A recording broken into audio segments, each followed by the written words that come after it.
I'm at Grace Church Road. I went to Waynesboro to bring this man down to this address, and now he's trying to force his way into a house.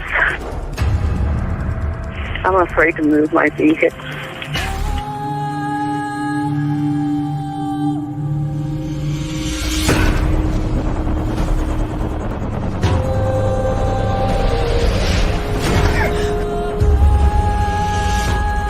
Just fighting in there. It's inside the house now?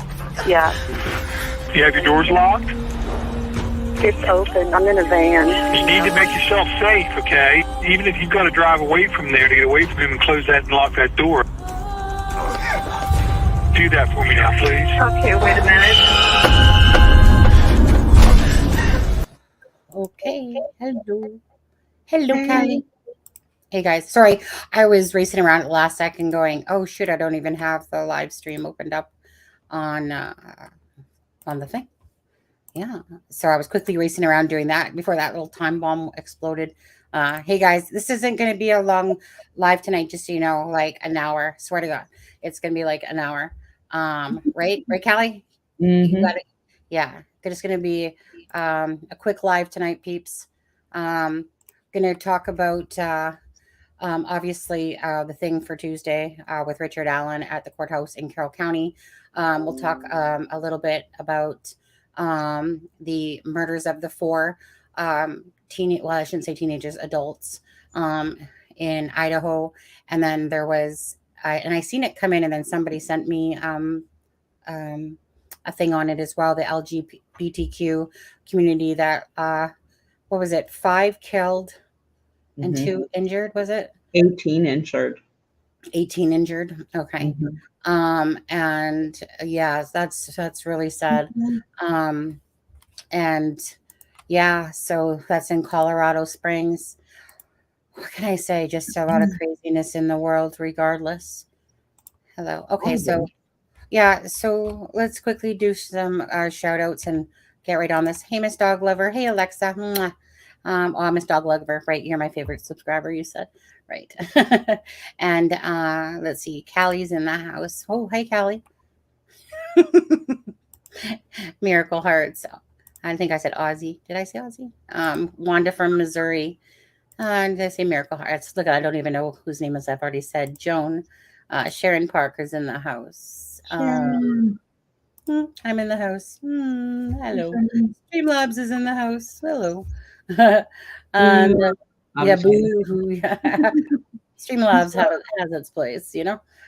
Jill Moser is in the house. K.A. Pisces sees through. Welcome, yeah. And Kelt, UK paper saying 25 injured, but not saying hate crime. So motive unknown to the public. Yeah. Forever Young. Hey, Forever Young. JD. Hey, JD, how are you? And Teresa is in the house. So, hey, Teresa. And yeah, slow chat's always on, by the way. Sometimes it just depends if I do it 35, 45 seconds or 60 seconds, depends on the live or whatever. So yeah, I always have slow chat on because honestly, it's really hard to be a creator and then keep seeing messages and messages and messages. So it kind of helps slow it down a bit so that you can kind of see more of the messages. So yeah, and Honda with AR. Hello. And Matt, Teresa, are you going to do a video going over PC when it's released Tuesday? Absolutely. Well, as long as it's released on Tuesday, for sure, right? I mean, that's what we're all waiting for Tuesday to come. So, you know, I was talking to a friend, and she was saying that there was like a maximum capacity of 70 people for in that courtroom. We know that the news outlets and the family will get like the first rows and whatever. And so she had also called and talked to the jail officer. And I think we all gathered, at least if nobody else did, but I'm pretty sure most of you guys did. it's going to be pretty manic that day, right? That there's going to be a lot of YouTubers and stuff like that trying to get in, a lot of regular people trying to get in, and you're going to have to get there probably really darn early if you even want to hope in heck of making it in that courtroom that only houses like 70 people. Because remember, they're not letting anyone stand or anything like that. Will they give a presser if PCW is released? Don't know. Honestly, who knows? Like, I'm just waiting. I would probably doubt that. I don't think so either. I don't think so either. But if they do, so be it. But how about we just skip Monday? Sure. Yeah, I know, right? It's a good idea. Yeah. So, I don't know. I would say put a 1 in the chat. Do you guys expect it to be pretty chaotic? Because, like the jail officer said, like it's going to be chaotic. So I don't think that's a shocker. At least it wasn't a shocker to me, because I'm listening to all the people from YouTubers that are gonna try to go.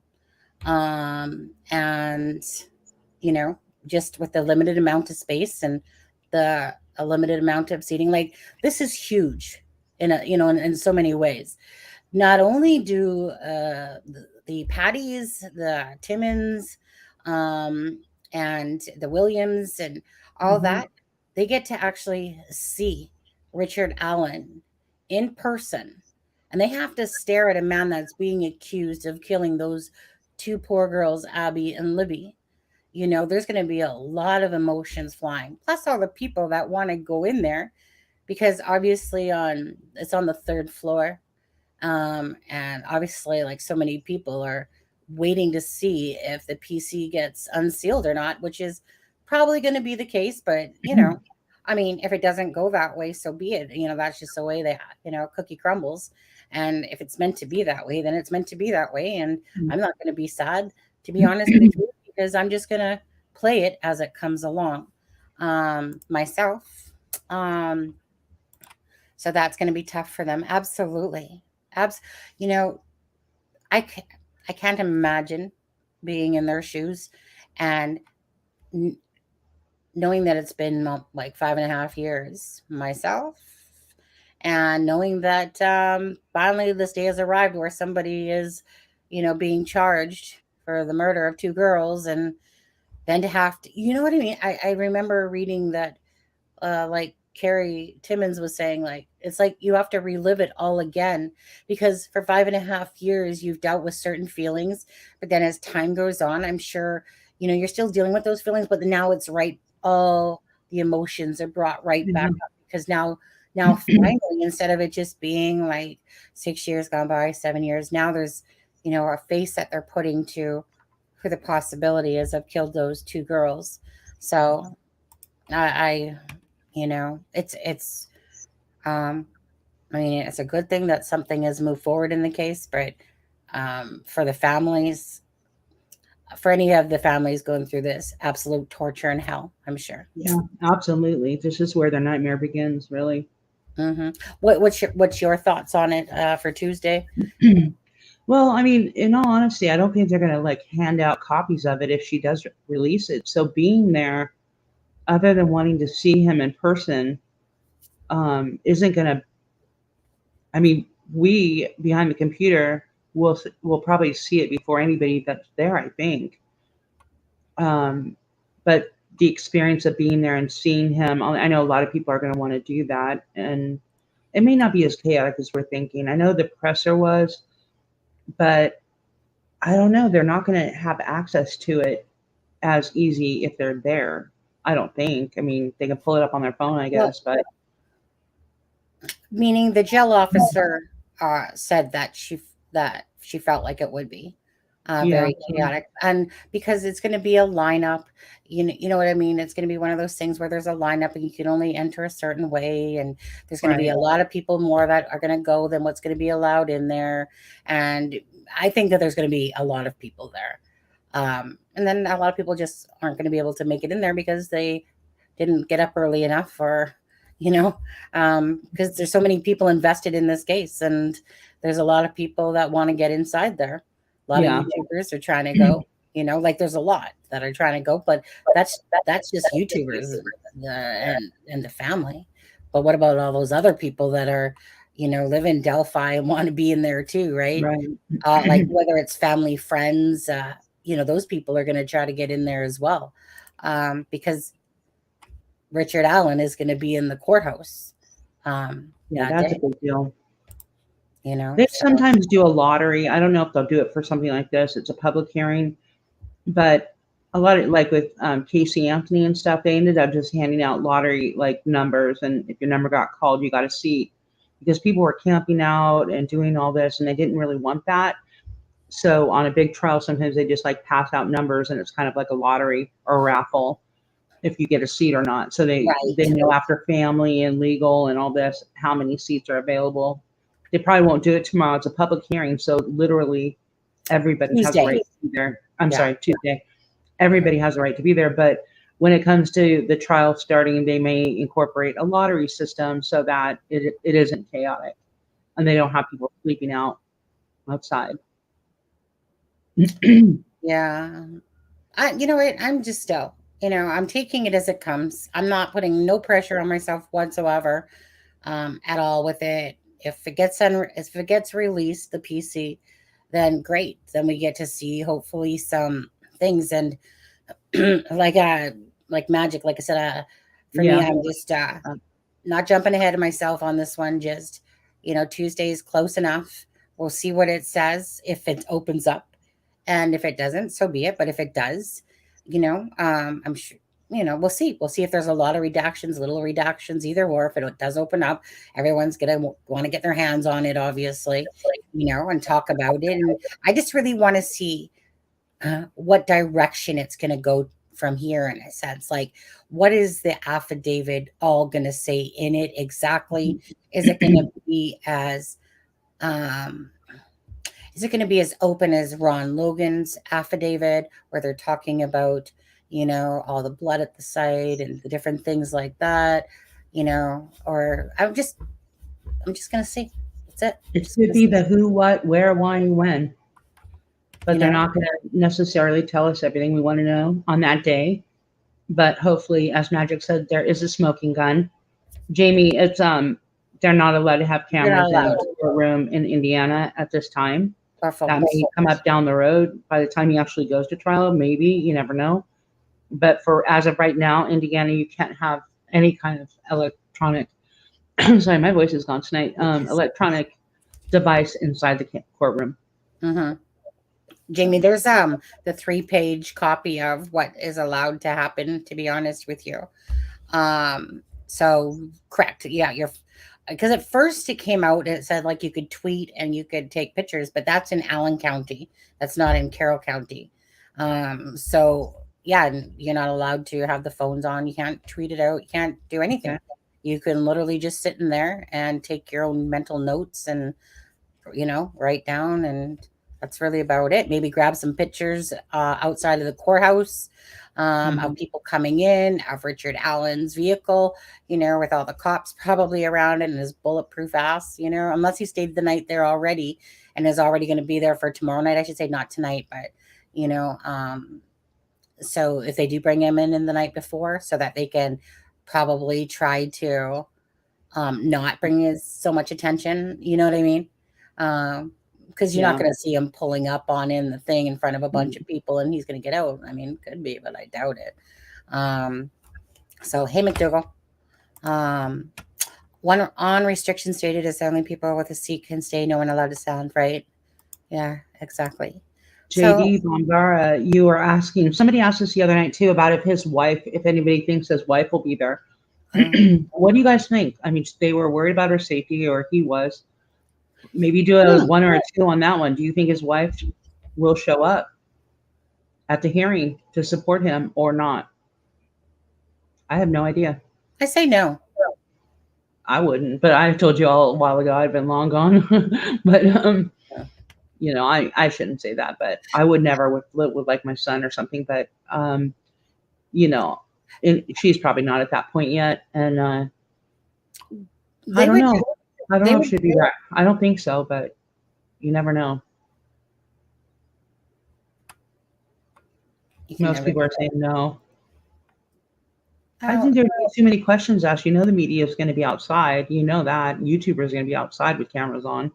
Yeah. So unless they have her going out a back door with them, or the same back door, I don't think she is safe. I mean, it's just I don't think anybody would hurt her, but I mean, just the public viewing of it all. I don't know. The thing is that when you're in somebody else's shoes, and although we don't think someone else were hurt, when somebody's literally to me in that same space, I think I would be worried that people would lynch mob me if they had a chance, because we see what they do on YouTube and already what they do to people, that people that are out of control on here that have no respect for any sort of boundaries when it comes to, attacking the daughter and stuff like that. But I think if I was in it myself, I would probably feel scared and, like if it was me in that person's shoes, but I'm not. So, but I think I would feel pretty scared, to be honest with you, if I was in his wife's shoes and this person is in such a high profile case and her husband's being accused of being the murderer of the two girls. Oh, now his parents might be. I would, as a parent, I mean, I would be there, but I don't know them. I just know they're prominent or well known in Delphi. So I would, really? if I had to guess right now, I would say the wife, no, parents, yes, but I don't know. So are his parents prominent? Yeah, they're really well known, have a very good reputation in Delphi. How did they People spoke about them a lot when this first came out, and they're well loved and well known. No. Prominent might not have been the right word, but they're well known and well respected. Very well respected there. Very good parents, from what I've heard. Okay, Pisces, I wonder if this is too sensitive to say, but I am sure they will disclose if there was an SA in this case, right? So I'm sorry, but my brain's not working. What's an SA? Sexual assault. Oh, thank you. Sorry. I don't know about that. There's going to be things that they won't disclose for a PCA. That's more to prove why they arrested him, and the burden of proof has to be over 51%. That when a judge looks at it, they go, okay, so the majority of the information that I'm hearing shows that he is the murderer, and so for that case, they're not probably going to disclose all of the things that they have in their basket. They're only going to show what they had to prove. But you never know. They may just say that. I don't know. If they do, that would probably be redacted to a point. Yeah. I don't know why, but I just don't feel like there's going to be a lot of redactions on this. And I don't know anything about it. I just feel like unless there were other people's names in there, I think it's going to, I think it's the right to know why he was arrested and for what, how they tied that together. So I don't think they're going to hide that. No, I mean, honestly, I'm not even honestly thinking about what's inside of it. My brain set is this: what we see, what we don't. Something is better than nothing. So hopefully it opens up tomorrow, and then we can look at whatever direction now that this case is taking. Maybe we will learn, some of those answers that have been bugging us for a long time of, about the approximation of time. Like if they're going to put in like a timeline of I don't know. I'm thinking about what's going through my head is the Barry Morphew affidavit. And I just remember how it was sealed. And then when it opened up, it was full of redactions as well, and the thing is that in the affidavit, there's probably going to be a lot of stuff, but they don't have to show you everything. Obviously, they can redact certain things. But I'm hoping, like Doug Carter says, that it's going to give us, I think, going by what Doug Carter says, that there's going to be a lot of things that we're going to learn tomorrow, or should it open up tomorrow? Yeah. Which I believe it will. I think so too. Hey, Nicole. Yeah. Sorry, guys.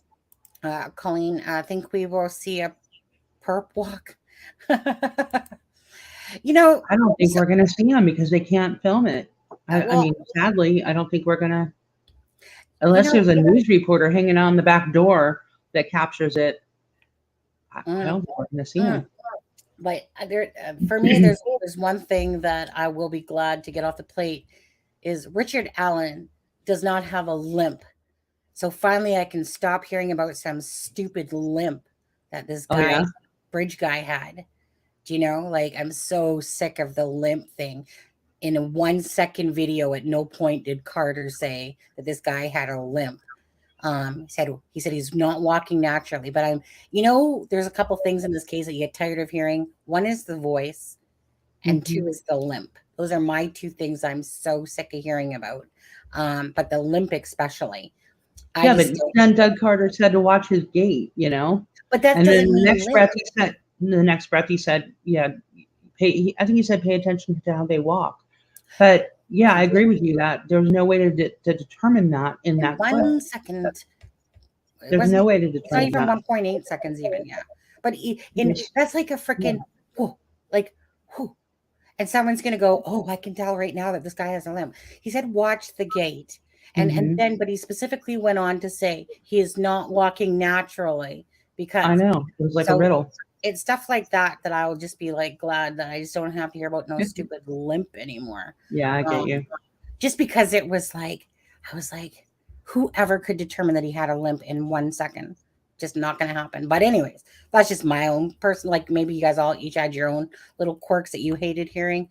The limp just drove me crazy that people could decide they could decide if he had a limp on a bridge that's rickety. And then anyway, enough about the limp. We'll probably get a vibe for judge, lawyers and such. Hey everyone. Hey Nicole. Did it 1.8 seconds. Yeah, I think it was even less than that, but it was 1.3. It was only a few frames. Yeah, I remember looking at it the one time and it was like, I'm just like, because at first I used to think it was like 3 seconds long or something like that. No. And I realized it was like a little over a second. Hey Alexa. The voice definitely isn't Tony Bennett. Well, that's probably right. It's you're everybody else was ruled in, but Tony Bennett could probably be ruled out. Poor townies. Let's see. They were found 5 years ago, 5.5. Yeah, now. It's mind-boggling that they have not gave any 411 about this crime scene in 5 years. I know it's an active investigation, but 5 years with little details. Sometimes I personally feel, I'm not sure what your thoughts are on this, Callie, but sometimes I feel like when you're listening to these cases that are like 20 years old or like, just come out and give more. Like, why? No. Like, why? Like things when something has been going on for so long, unless because then to me it becomes about egos so much and that they don't need the help of the public, but why wouldn't you want to offer a little bit more up, knowing full well that there's stuff out there that they could still offer to the public, and they could have offered to stop all the bashing of Pat Brown, and they could have offered to do that, but they let these people get their names trashed and bashed and whatever for like 5.5 years. So don't even talk about my KD person for like freaking 2 years. You guys fucking were bashing people for freaking 5 years, on this whole freaking Pat Brown stuff and stuff like that, and it's just like, but they could have at least excluded people that they knew weren't involved. Like, why wouldn't they have done stuff like that? Why would they let certain, like, if they knew that well, maybe that just because they didn't know. They just simply just did not know. They didn't really. I think they truly watched a lot of stuff on social media, and I think they tried to do their own little rabbit hole dives on their own when they were hearing YouTube do it. But if they couldn't put the person on the bridge or at the murder scene, that's where it has to stop for them, because they can't prove it especially prove it, let alone prove it beyond a reasonable doubt. That's always the hard part. Yeah. They might have an idea that somebody was at the bridge, or they can't say whether he was or was not there. But if they can't prove it beyond a reasonable doubt, they can't, exclude. They can't accuse them. Honestly, though, this guy, they think they can. So that's what makes it so curious. I'm gonna probably be with Adam on this one. That yes, they only found out recently, and hence why this is all going on, and that there is so much embarrassment. And I'm sorry to say this, Ellie, but you know what? You got to own up to it. that there's so much embarrassment towards all the mess ups that they did. And just like the Kokomo police should be embarrassed for what they've done with the Karina McClurkin case, that you have to still, regardless, own up to the responsibility. And so I think that, yeah, that it's going to come to light that honestly, that they made so many darn mistakes and they didn't have a clue who this guy was up until recently. Hence why they couldn't exclude anyone because they had no clue themselves. I'm a firm believer in that they didn't know shit for a long, long time, to be honest with you. They didn't. I agree. I don't see it. You know, I don't think they knew about him till the beginning of October. I think even then, you know, because they did a search on the 12th, right? And they waited however many days to bring him in. No. We did 2 more days to arrest him. I think they were waiting on forensics. I really do. I think so too. I think that they were waiting on forensics as well. Yeah. And then once the forensics happened, you know, and whatever conversation that Kagan Klein is, I want to see again where we're at with chat. One, if you think Kagan Klein's involvement is with this still, kind of like the police source said, or two, that it's not. I still think absolutely yes myself. It just goes without saying that they did this search on Wabash, Kagan Klein, blah, blah, this guy arrested, blah, blah, blah, you know, the whole phone thing, just everything. But I'm just curious. My biggest curiosity here is this guy has shown such little online presence. Like I was saying, like I was saying to you early, Kallie, like even on, hey, Steffa, even on Intellius, which is a program I use, one of the programs I use when I'm searching people. I'm thinking to myself, okay, so when you look up his name, he's got this one email attached to his name, okay, when you first look him up. And it's like something Frontier, something like something 2045 Frontier. And it's attached to his wife's name, Kathy Allen. And then when you go to Kathy Allen's, you'll see 2 emails, the Frontier one and I think a Yahoo one. And again, you know, attached to her. So, so he probably, I don't know where all this is coming from for this whole online thing, because it's got to be somewhere. So was he truly using that Craig Renfro's name as an alias? Was he making up? Does he have a totally other account that he was using to do his perv crop, like an Anthony Schatz account? But because typically when somebody uses their own stuff, I would see 5, 10, 15 emails. It's kind of like Kagan Klein. When you look up Kagan Klein, you know, you'll see, I don't know, 5 or 6 emails. And then you click on 3 of them and they don't exist anymore, meaning they've been wiped out, taken down, whatever they've done. And so it's not like there's all these attachments to Richard Allen. They have very limited friends showing up. They have a couple of people. The one thing that stands out is that Lorimer name. That stands out because of the pedo that was whatever. That stands out. And the other thing that stands out is that alias that showed up as Craig Renfro's. Because I just find that very loopy, that there's some, you know, I mean, even if you're looking at some of Craig Renfro's friends, and then you see the Ashley Garth attachment, you know, or sorry, the Peggy Garth attachment and stuff like that. And I'm like, honestly, I just don't have time for this crap. This Richard Allen, obviously, there's no huge online presence that we know of, besides it being fake and underneath different things which aren't attaching back to him and whatever. So how long has he been doing this, or this whole persona? Is there more murders attached to him at some point? Who knows? Bingo. You know? Bingo. That's it right there. I'll tell you right now, him not having an online presence, it means one of 2 things. He truly is a hermit. It's possible. I know people that don't have and have never had social media that are adults. But I believe in my heart, just not his first rodeo. He knew he knew not to have any kind of an online presence. Then you might say, well, how does he tie into KK? Burner phone. There are ways to get burner phones. There are ways, especially in the past, where you could get a burner phone and not have it attached to you. Make up names, make up addresses, whatever you have to do nowadays to get like minutes. But I think this guy truly might have done it before. I wasn't sure about that in the beginning, but I don't know that it's Evandale or something big like that. But he knew not to have a footprint. That to me could mean guilt. Not only did he not have a footprint, right, he knew not to have his phone probably the day of the murders, but yet he was packed to whoever was on the bridge was packed to the gills with a premeditation. Okay. Then you have the fact that he had to have been communicating, or somehow Keegan Klein is involved. We already know that. At least I believe that. That tells me there was a burner phone. We already know there were 2 burner phones the day of the crime scene at the time of the crime that have never been allocated for. We already know that. I don't know if everybody in this chat knows that, but it is a fact that 2 burner phones were, the phone numbers were identified at the time of the murders in the area of where the crime scene was, that they have never, up until now, probably ever been able to tie to anyone. So he probably did watch as a guest, maybe on a computer.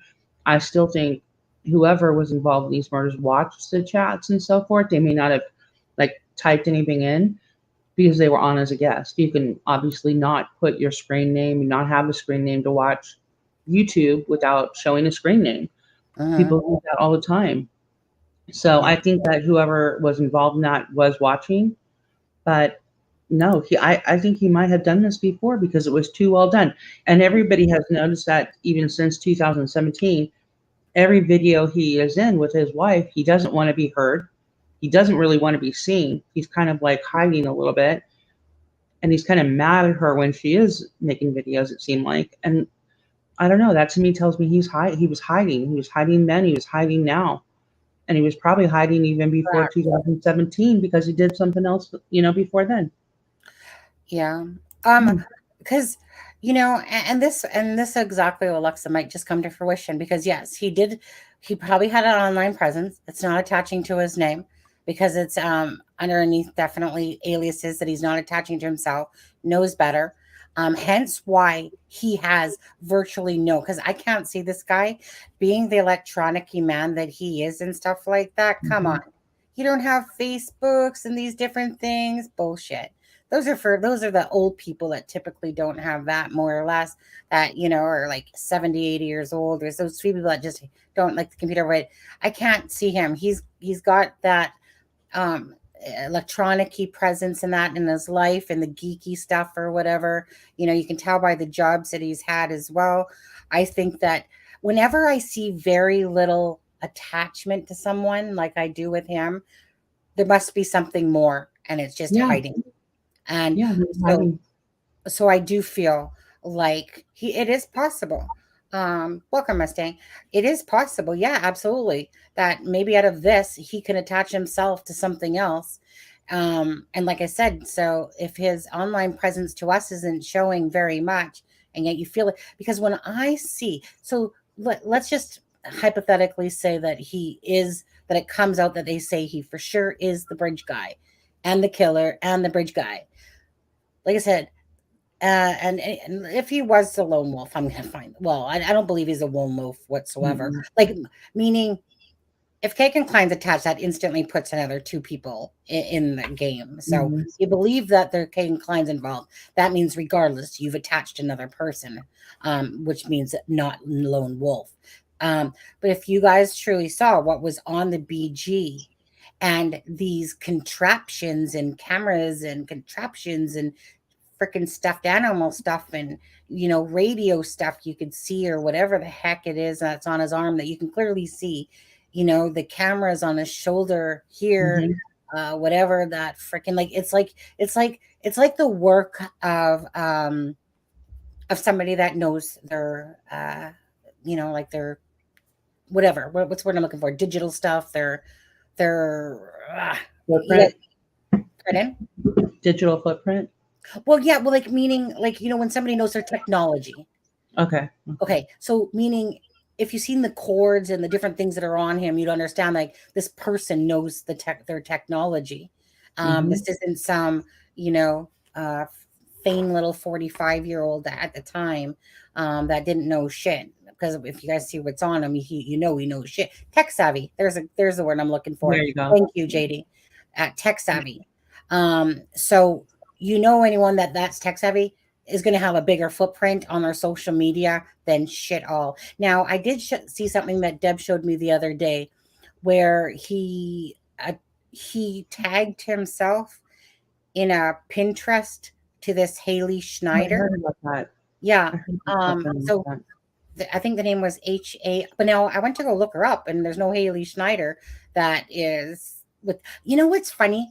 When Deb showed me that, as soon as I seen that girl, I didn't even look at the name. I was like, where have I seen that face before? I've seen your face. I've seen your face somewhere. Don't know where I've seen it, but I've seen your face.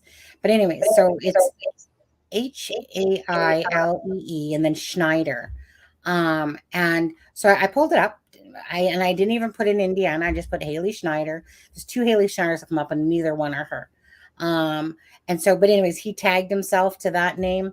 Rick Allen, 1972, to that picture. So I just decided I was going to look her up just to see if I could find her. But I know the face. I know I've seen that face, because as soon as I seen the face, I was like, where have I seen you before? I've seen so many darn Facebooks and Instagrams. You guys, honestly, I could be looking at one thing and I end up like 30 pages deep on somebody else. And I'm like, okay, let's get back on track, because I can't go this far off. I'm trying to find direct attachments, not, like all this other shit. Kallie, can you just look at questions for a sec? I just want to look for something on my iPad. I'll just be right back. Okay. K.A. Pisces, if you ever want to cover this case, I would go on a panel while you go over everything. Was my first. Oh, I think she's talking about a different case. Yeah, Alexa, I see what you're writing. You're right. I mean, you obviously know way more about this than I do. I just, I don't know. I do think he's hiding. It could be his personality. Yeah, I mean, this is your ball of wax. You guys listen to Alexa. Don't listen to me. Let's see here. I don't know. I don't know how to scroll up on here. Okay, here we go. I don't know. See through. He could be. Alexa thinks he's a loner. He could have killed alone. I mean, there's no doubt about that. But how do you tie up the whole KK thing? It doesn't make sense to me. The water search. We heard they found something. They kind of disappeared for 2 weeks, and all of a sudden they got a search warrant for this guy's house. I mean, I just don't know if what we're getting is the truth. I think they did find something in the river. I think they tested it and it tied somehow back to this guy. Then they go looking at this guy, and then, they find it. They don't want anybody to think it's from KK, so they say that his charges being dropped had nothing to do with information that he gave to them. The timing is just too weird for me. I don't think that everything that we've been told is the truth. I just don't know. We really won't know. And honestly, I don't think there's going to be anything about KK in the documents on Tuesday, personally. I think they're going to keep this just about Richard Allen. And then eventually down the road, if they can finally truly tie them together, that'll come out then. But personally, I feel like Tuesday is just going to be about Richard Allen, we're not going to find out still, even on Tuesday, if we get the document, that KK is in the document. I don't think so, but I don't know. None of us know. Let's see here. Alexa, he is an introverted person, doesn't seem to like to talk. However, I don't think he changed his life that much after the murder. Somebody brought it, I think it was Miracles, brought up a good point a little while ago, that he was definitely sure not to be photographed in jeans. Nobody can find those photographs that I know of. And I think that is telling too. I think he was hiding that. No, thanks, Alexa. I don't know. I'm just a viewer. Like I said, I just have some intuition on a lot of things in life, but That doesn't mean I know anything about this case for real. CG said, let's say they found his gun in the river search and match it to a shell case. How does that explain the missing gun to his wife? A lot of wives don't know what kind of guns their husband have. I mean, they don't. Men have, and women have collections of guns that, not everybody knows about. But they found the gun, as far as I know, in the river 2 years before this. I don't know if that was related to Delphi or not. Supposedly what we've heard is that they found the gun 2 years ago. Then they found, in the most recent search, that they found a electronic device, a phone. I believe it was broken in half. And some people say they found a murder weapon. We don't know yet. But the bullet casing seems to be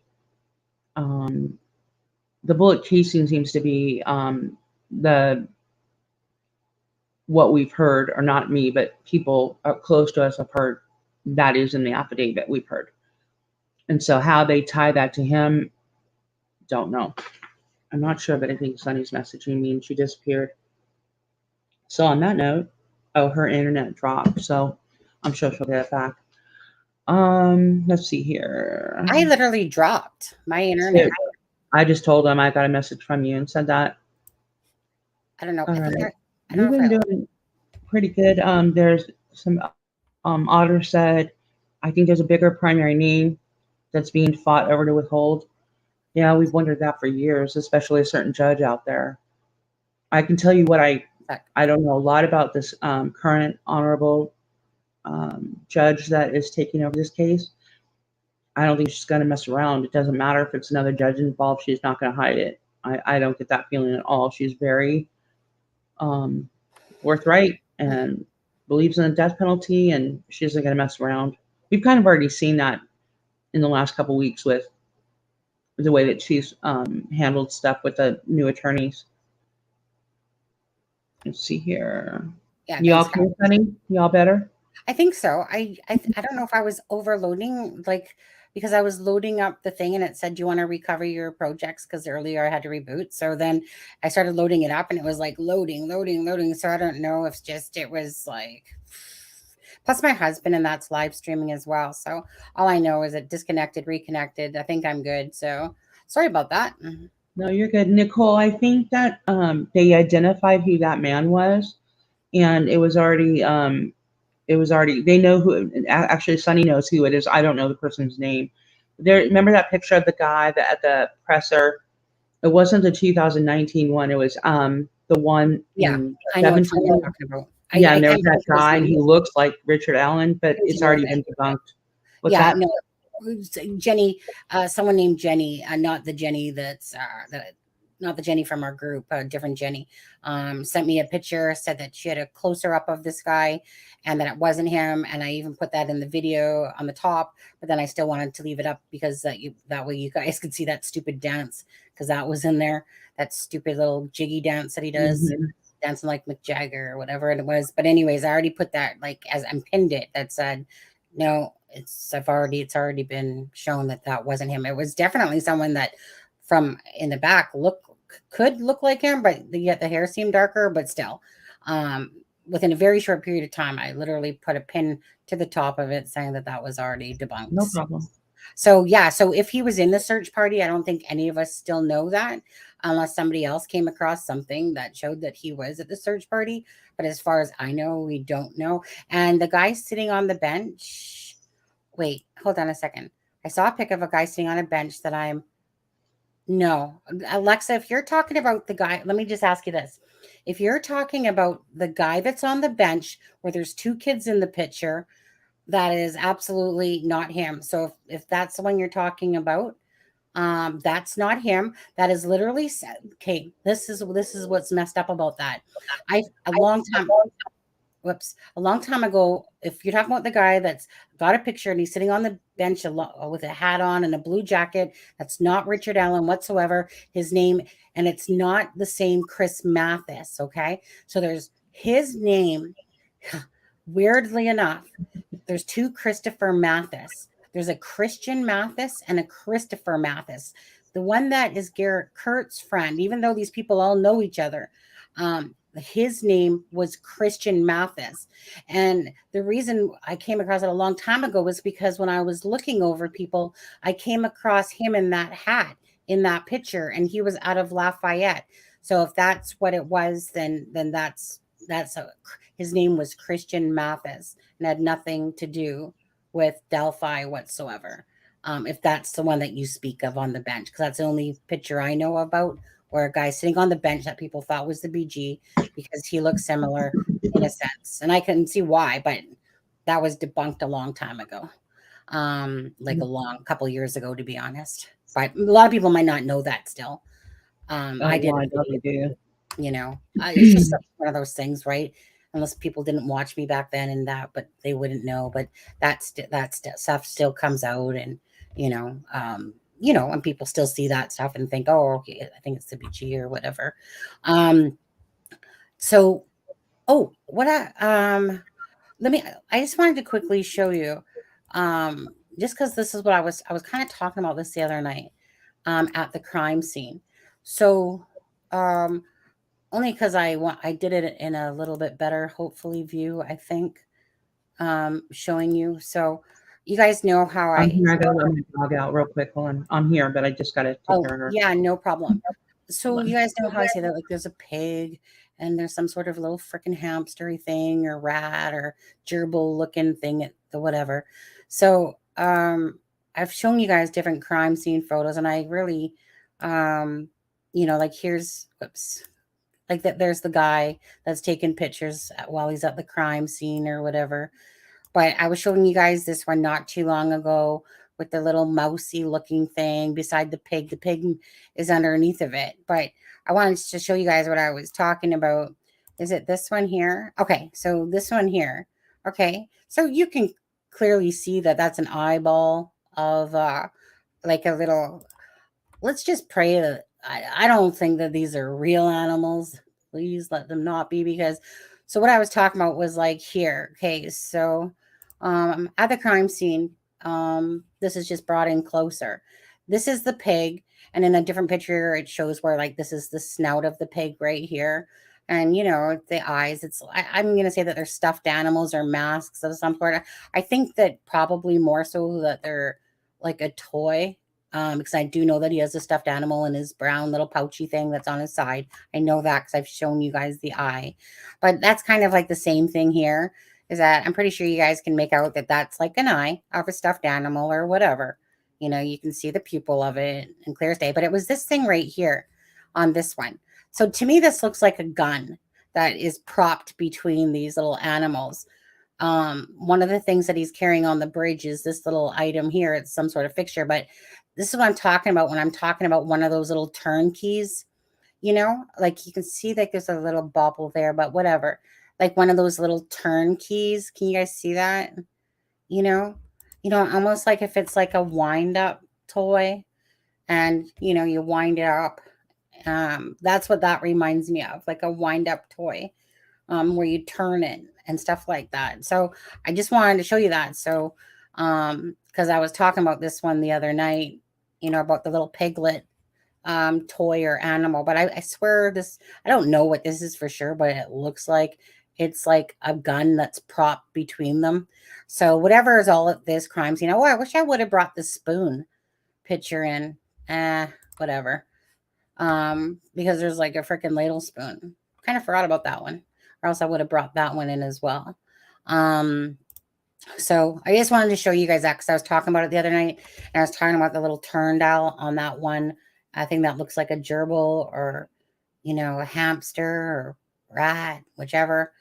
I don't know. It has a gerbil type look to it or a hamster look, but I don't know for sure.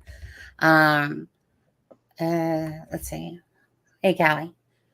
Hey. I'm so lost right now. It's okay. You can be lost right now. Why are you lost? Let's see. Wasn't the killer supposed to have given a boy a ride who said the killer was hiding in plain sight? Wonder if he comes forward since Alan's been arrested. What, wasn't the killer supposed to have given a boy a ride? I never heard that before. Me neither. I don't know what that means, actually, Nicole. It's nothing that I personally heard before. K8, I know your first time here tonight. You might want to go back. Even the last few videos, Sunny's described a lot of things that she can see clearly at the crime scene. We just went over it the last few nights, so you don't have to go back too far to look for it. You know, I can't personally see it, but I trust Sunny's work very much. wow. I'm just like dense when it comes to stuff like that. I cannot. Yeah. I'm not good at this. But she explains it very well, especially I think Friday night live. There's a whole thing on it.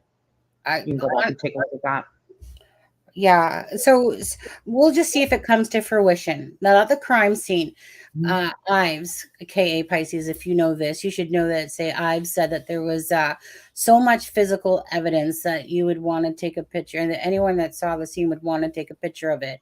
So, bottom line to me is that although those aren't the physical crime scene photos from actual Ali, because why would I have them in my hands, right? They're from the helicopter footage where they didn't cut it out in time, but either or, it's basically about the knife in one of the victims' throat.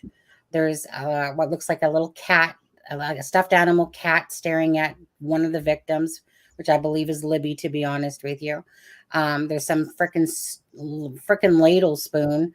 There's cameras. There's a big ass bunny rabbit. There's masks. There's stuffed animals. There's some stuff on the ground that I can't make out. I can see this shape, but I can't really make out if it's like some of it comes across looking like needles, but that doesn't mean that they're needles. There's bladed objects there. That stuff I've pulled literally from it. So I'm just, like I said, hopefully one day we'll come to know what was truly at that crime scene, because what he's wearing and what's at the crime scene, a lot of that stuff is there, but there's no way, I don't think, that he could have housed that all. So unless he's got on this backpack behind him that's housing, I can see that there's other things behind him.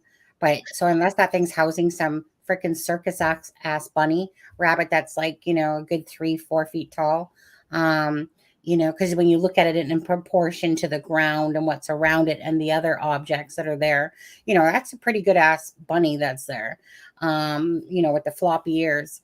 But anyways, so there's cameras, knife objects, like I said, so clear that you can, like, literally, even the spoon. I really wish I would have brought that picture in with the spoon. Yeah, actually, do me a favor. Just take over for a sec again. Okay. And then I want to find that picture of the spoon. So in other words, there's a lot of things that Sunny has spent many hours studying, and she can see different things at the crime scene.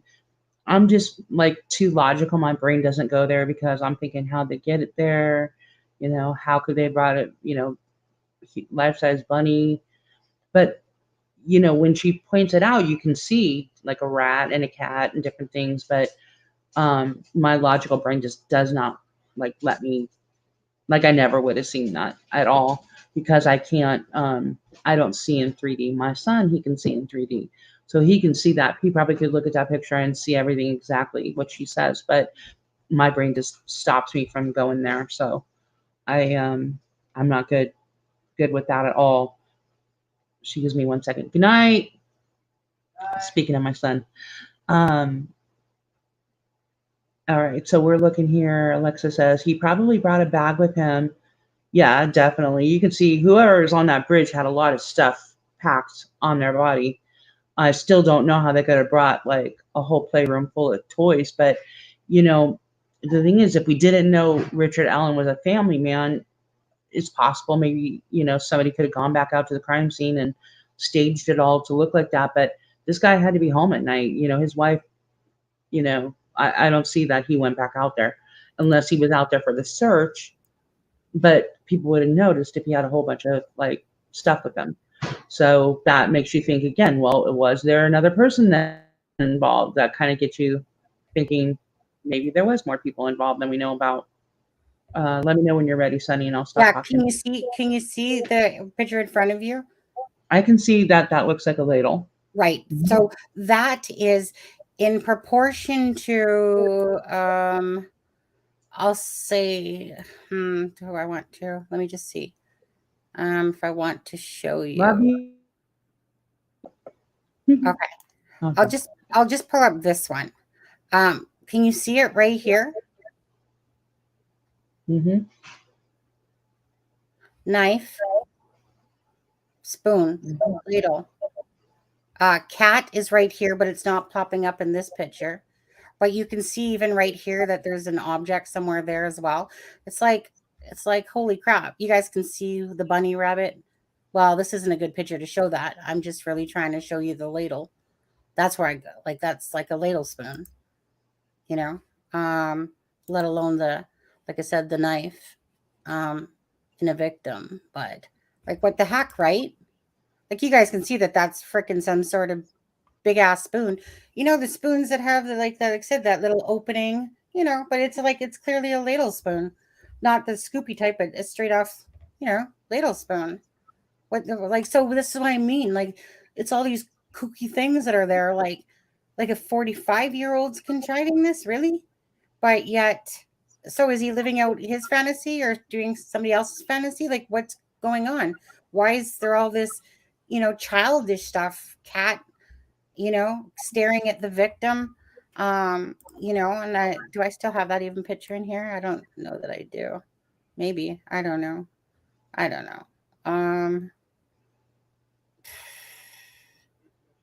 It's just sometimes for the people that have no, I don't think I have it loaded up, and I'm not going to bother to search for it either. I think yeah, you can kind of see it in that one, but I don't really have the picture here for that in this one. Oh, but this is the thing behind his back. So this is the BG's head right here, like right here. Just picture this as his head walking. This is in front of his head, but it's really, I think, deterred because it's really not in front as much as it's showing. But like you see this object here, like you can clearly see that didn't come out of the sky. It's what you'll see at the crime scene is these contraptions, these things, these weird ass things, these fixtures, these what I call the pancake man, you know, but you can clearly see that that's not freaking pareidolia. You can clearly see this is an object of some weird thing that looks like it sits on a shoulder thing, you know, like camera. They sit, you know, like as if you're, I don't know. I just know that that's some weird thing that's at the crime scene, you know. So, show us everything. Nah, couldn't be asked, to be honest with you. It was just on Friday night. If you look at Friday Night's Live and even maybe Wednesday or Thursday night, the last two lives before this, she went into great detail about it. But you'll find it fascinating, and that way you can stop and look and rewind, and yeah, well, you'll learn a lot. What was funny was Pork Chop said to me the other night, she's like, and the cat and the cradle and the silver spoon. And then I started looking, going, oh, that's a good thought. Like, let me go look that up. Is there something crazy about the freaking, you know, like little cat in the cradle and the silver spoon? I'm just like, okay, there's a knife, there's a spoon. And I'm like, where's the fork? Is there a fork here? There's, you know, it's like crazy. It's just like, this is like such an, like kind of like the cryptic note. This is just so immature to me. This whole thing that I'm looking at. It's like all these things have meaning to them though. And so this is where I'll be curious as well. Was Ives wrong at the fact that he said that it was meant to misdirect us? Because as we know, these people were really truly clueless to a lot of things. So was it really a misdirect, or was it that as time will come to fruition, that it wasn't so much a misdirect as much as it was, and it could have been still, don't get me wrong, that it was things that are meant to be shown, like the pig, like the hamster or rat, the cat. I just take the cat as being cat, you know, being lured, what do they call it? Catfishing, you know. So I and then it has like a little skull thing here. But again, I'm just waiting for all of the work to come out see what's truly we're going to see what truly we find out about the crime scene and this whole freaking weird. It's like being in a bad movie and you're just wondering, is it as messed up as what it seems? I believe so. Like, I know me and Alexa and Lewis, we were on here the other night having a debate about this. I truly myself believe that this is the worst crime scene that most of those people have ever seen. That it's blood everywhere, that it's grotesque, that it is like a freaking something out of a freaking, Stephen King novel stuff going on. And so I truly believe that. Maybe not. I think that probably I think that if someone was from New York, like CD or Alexa, like something like this would be freaking more of a natural occurrence. Yeah, everyday occurrence, right?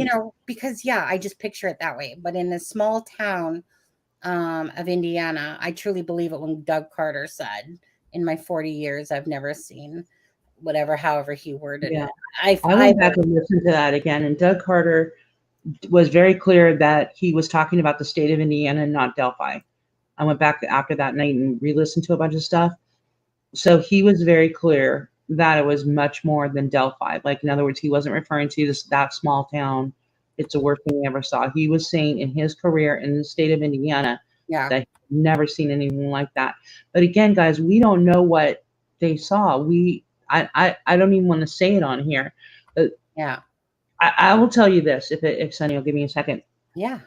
We had a murder locally to me, and it was a young girl, 16 years old. I didn't know her family, but it was close by. And for some reason, it was heavy on my heart to help her mom search for her. And it got to the point where there were organized searches, and then there was like, her mom would text me, please come meet me. And I would just drop whatever I was doing and go meet her. And this mother, very, very strong Christian woman, and I respected her. I still respect her more than most people I know. She believed 100% that her daughter was alive. I didn't feel it, but I would never, ever say that to her. But whenever she asked me, I would go, just drop whatever I could and just walk the woods with her, look, whatever we had to do. Well, it turned out that the mom had a nighttime. At that point in time, her mom had to work a weird shift, not quite all night long, but maybe I think 4:30 in the morning to like 12 at noon. And her daughter was 16. Her daughter was not allowed to have her cell phone. Just like my son, he was just in here dropping off his cell phone. He's not allowed to sleep with it. And that night, her mom had taken her cell phone and tucked it in her pajamas when she left for work in the morning.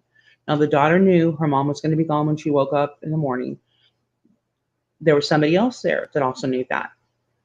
Well, it turns out, like typical story, it was the mother's boyfriend, who knew that she was going to be gone, who took the daughter in the middle of the night, not knowing that the mom had tucked the cell phone in her pajamas somewhere, got her out of the house, took her directly to his house, which is maybe a half a mile from where I live.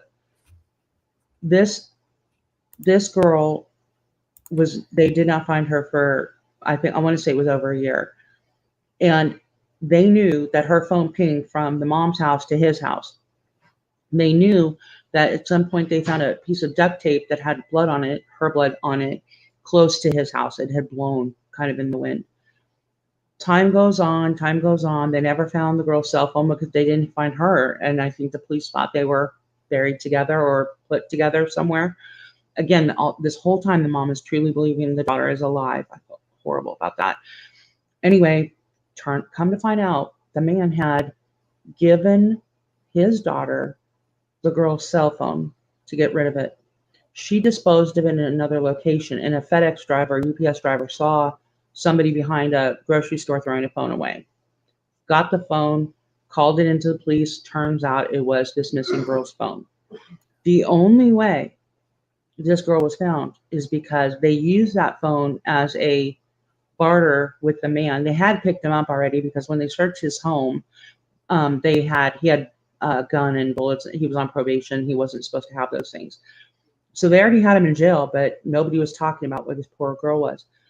Well, When it comes down to it, they, instead of prosecuting the daughter, the LE said, well, if you want to show us where the body is, we won't prosecute your daughter because she's the one that we have on camera throwing the phone away. So we're going to put her away for this.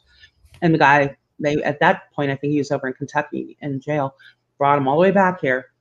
And I remember I came home from work that day, and I live in a small town, smaller than Delphi.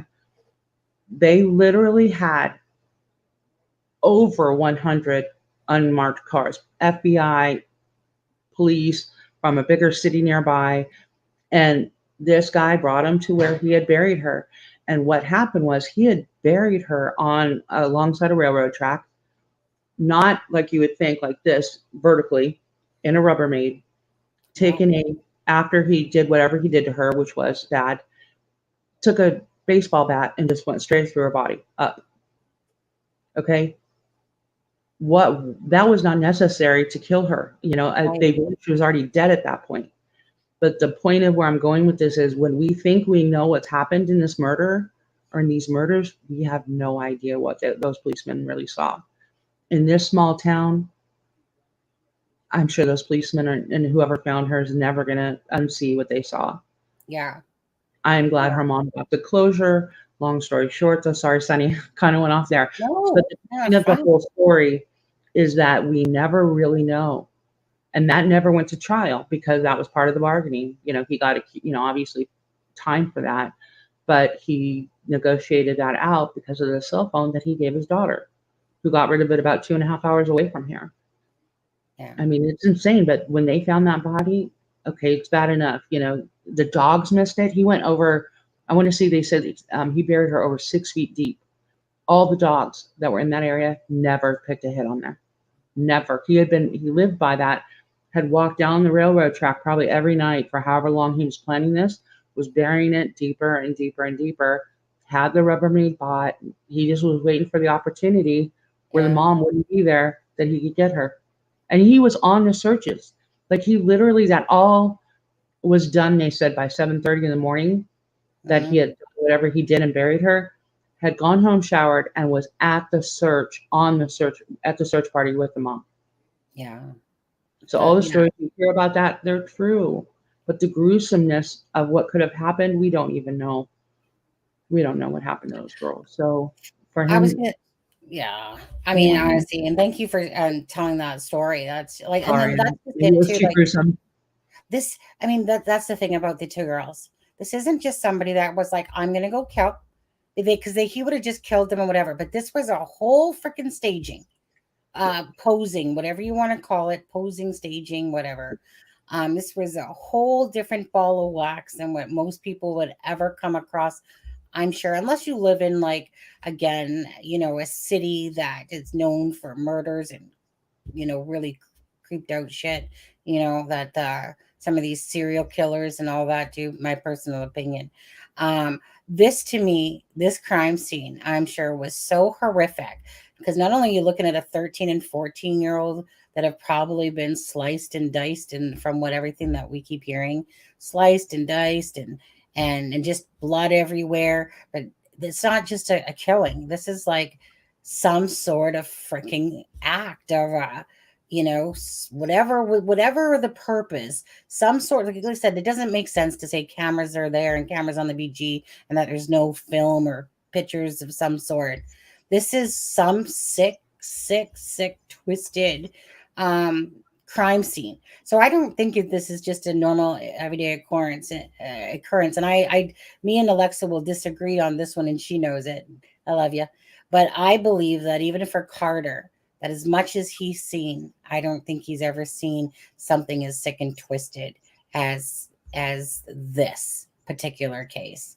I think it's more about the sick and twistedness of the crime scene versus maybe multiple deaths, and he's probably seen a lot of shit. That's why I think we, and if we ever come to find out, maybe we'll know one day. Because I personally think that this crime scene is just, anyone that probably seen it, to me, is probably having poor people. Let me just say that. I just say poor people. So hopefully one day we'll get to know some more answers to it. But it doesn't even matter about if Doug Carter saw worse or less or whatever, because we know, Alexa, and that we know at the end of the day, yeah, we know at the end of the day, it's about justice for Abby and Libby, and that whoever was part of this all, doesn't matter if it was Richard Allen and Richard Allen Kagan Klein, or Richard Allen Kagan Klein, or Jason Palladino and stuff, whatever, who knows. All we know is that it just becomes about justice for the girls. That's it. Bottom line. End of story. 5.5 years, now there's an arrest. So I believe that they really didn't know who this Richard Allen was till recently, and that they're going to be looking for more. And I think that as time goes on, and I think we talked about this, that as time goes on, I think, Kallie, that, then there'll be another arrest and maybe another arrest, because there's going to be bigger involvement. This is going to tie into CSAM. I'm sure the CSAM side of it, we already know that part's huge.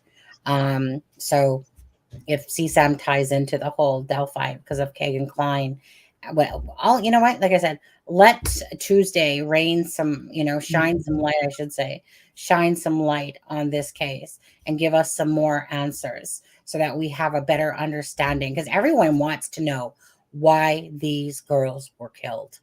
Why? Like, was it some sort of sick, twisted act that someone was living out? Why the crime scene? Why the posing? What does Melissa say? Sunny, would you mind going over what was found at the crime scene and how you obtained that information? Oh man, I already just did that. I feel like you kind of talked about it the other night. That's kind of really good. Yeah. Like a 2-hour explanation. She has really good videos on it, Melissa, that are like, she starts from the original picture from the helicopter footage, and then how she works to build that in. Same as how she has done work with the bridge guy's face. But to just quickly go over it now would not give it justice, really, to be honest. It's like a whole good bit of information. I was going to say thank you, Kallie. So yes, we just did one the other night. What night was that on, Kallie? That was. I want to say it was Wednesday. A good part of it was toward the end on the super panel, but I know you went over it again on Friday night. Oh right, it was later in the stream. It was later in the stream, I think. Right, it was when Lewis and that was on. Okay. I think it was like all four. What I need to do is go find like two really good videos and like link them. Yeah. So let me put it this way. I have pictures that you guys never see. And it's honestly because I do the work for myself first and foremost to figure out why the girls were murdered. This doesn't have to be something that I needed to share with public and whatever. I just decided to because I wanted you guys to know, or at least understand what was there, so that maybe other people could have some reasoning to why. It was just more. Many minds are better than one mind, in a sense. I thought I was going to do a live on it recently, and I opted not to. I could have cared less, to be honest with you. It's a lot of work for me to show, and I have to go back through all my pictures that are on my computer. And at the end of the day, people are going to believe what they want to believe. And again, I just really don't owe anybody anything. If I want to show something, I will. I've shown it many, many times. I do the work for myself. And I was going to do a live on it, opted not to. I thought, you know what? I'm just going to wait for the answers to come out of the affidavit, to be honest with you. I'm going to see what's in the affidavit first. And if by chance we still don't see that much answers, like maybe we will hear about the crime scene and maybe we won't. But if not, then I will probably show you guys all the pictures again if we don't really see much about it. It's just really so that people had an understanding of, okay, so if there's cameras and there's this and there's all this posing, and things going on, how is this one person and why? What was the answers to why Libby and Abby were truly murdered? What's behind it all? So I just really want to see what's in the affidavit. Thank you, Jack.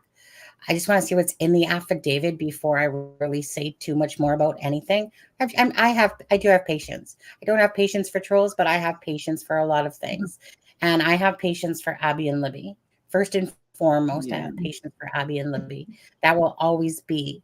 People will always come before anything. And Abby and Libby and the case of justice for them means more to me than anything. So I don't think we'll get much on Tuesday. Let's hope we get some. Right. I'm just waiting. We all are. We're all excited about Tuesday coming so that we hopefully get some more answers. But just don't be upset. Just always remember, there's always this golden rule. If you set your expectations to 0, you can't be disappointed. You can use that in your life, from friends, from anything. You don't expect nothing from people. People that are givers and whatever, like I said, we put expectations sometimes that, hey, it would be nice if people don't, could give back a little instead of us always giving out and people taking, like little siphoning people, like they just siphon your energy and your time and take whatever they can get and stuff like that. But if you put 0 expectations on things, and you can't be disappointed. So if we get something out of Tuesday, it's better than nothing. Or if we get nothing on Tuesday, then we can't be disappointed. That's how I look at things. So I'm not going to be. Sorry. No, go ahead. I'm sorry. I just want to say though, with the document that may be released on Tuesday, is really the focus of that is about how and why they arrested Richard Allen for the murders. Unfortunately, we're probably not, I don't think, at that point going to get too much information about the crime scene or some of the details we might want to have. This is really just about the lawfulness of murder, of arresting him for murder of these 2 girls.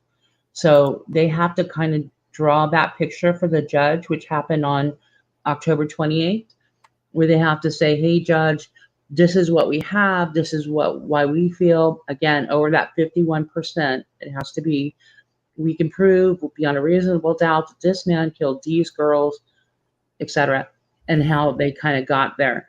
But they only have to provide that 51%. So a lot of times prosecutors will hold back some of the more damning information, like we think maybe more people were involved, or we found this crime scene that looked like, Barnum and Bailey circus. I mean, whatever that is will come out in due time. It has to go from the lawyer or the prosecution to the defense through what we call discovery.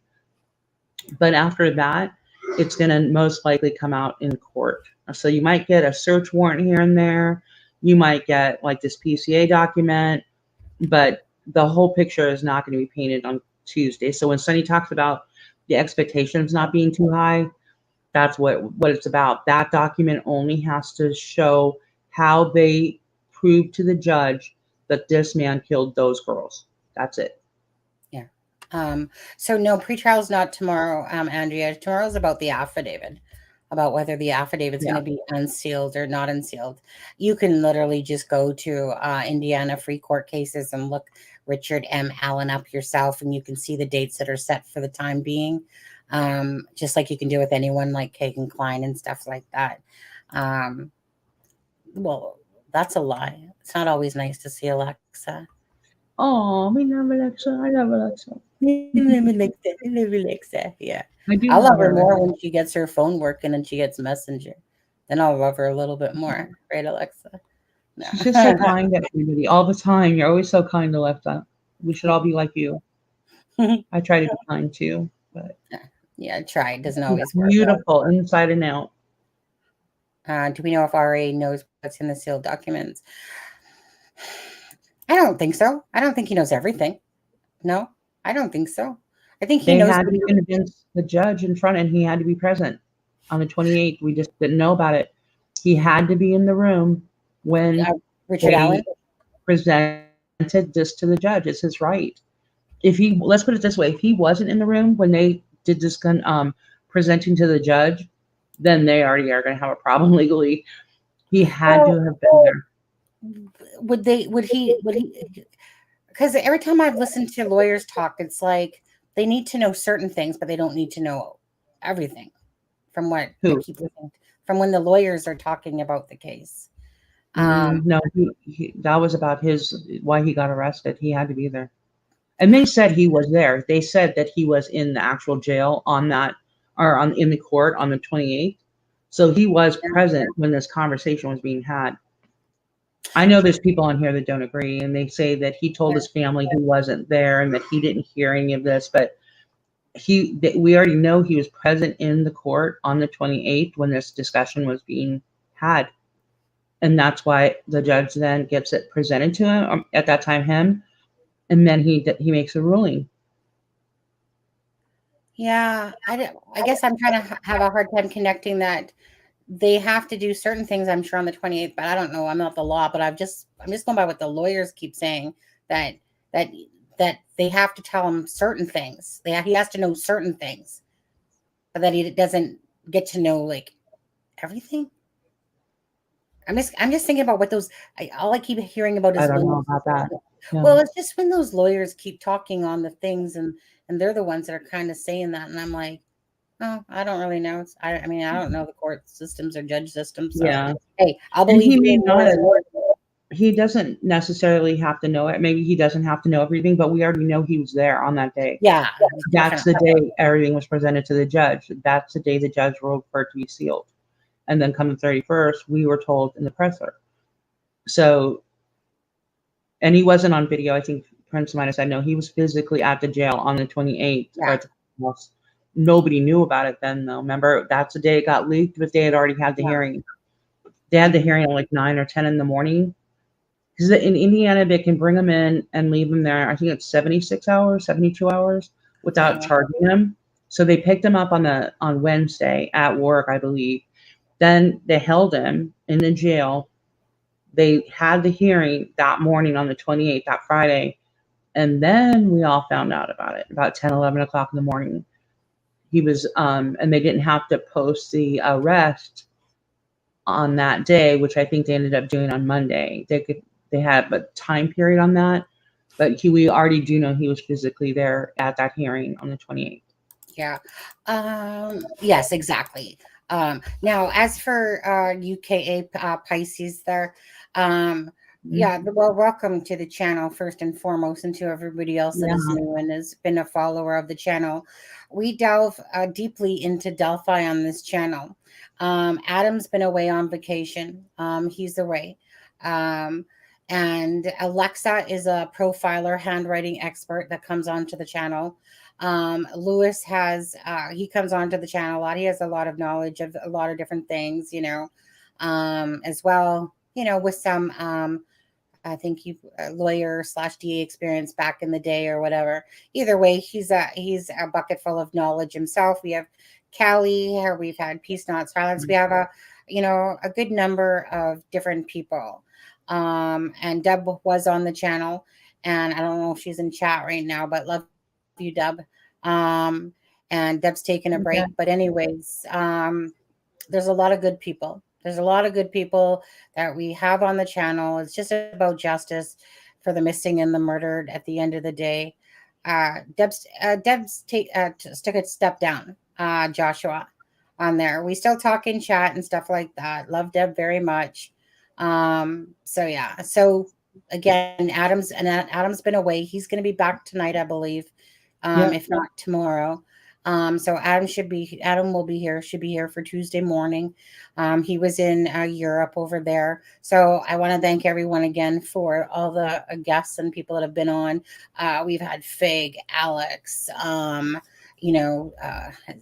CD pin popped on. There was, who am I missing? Jason Slagle, a retired LE as well. All these people. And and then there's me. So I want to say that how grateful I am for everyone that's always been a good friend, been a friend. Again, caring about people and cases and stuff like that. It's so much appreciated. People that understand that, like I said, I mean, I do take friendships to my heart, I do take trust and loyalty and honorability very, very seriously. When it comes to friendships and stuff like that, without respect and without, keeping your word and being like a decent, honest, transparent person, you don't really have much if people can't trust you or believe in you and stuff like that. So this channel has always been about, a lot of people talk to us behind the scenes and they don't want people to know who they are, where the information came from, and we respect that. We also give people a voice that want to have a voice on here. At the end of the day, it becomes about helping other people and bringing awareness to the missing and the murdered and bringing justice to those. And that's what matters most. It's not about egos. It's not about anything. It's about justice for the missing and the murdered, and what else you can do as a channel to grow and, make this world a little bit better of a place. And that's why everyone has the impact to do that. Right, peace. Right, you guys. Yeah, we're a dysfunctional family. Who doesn't have those?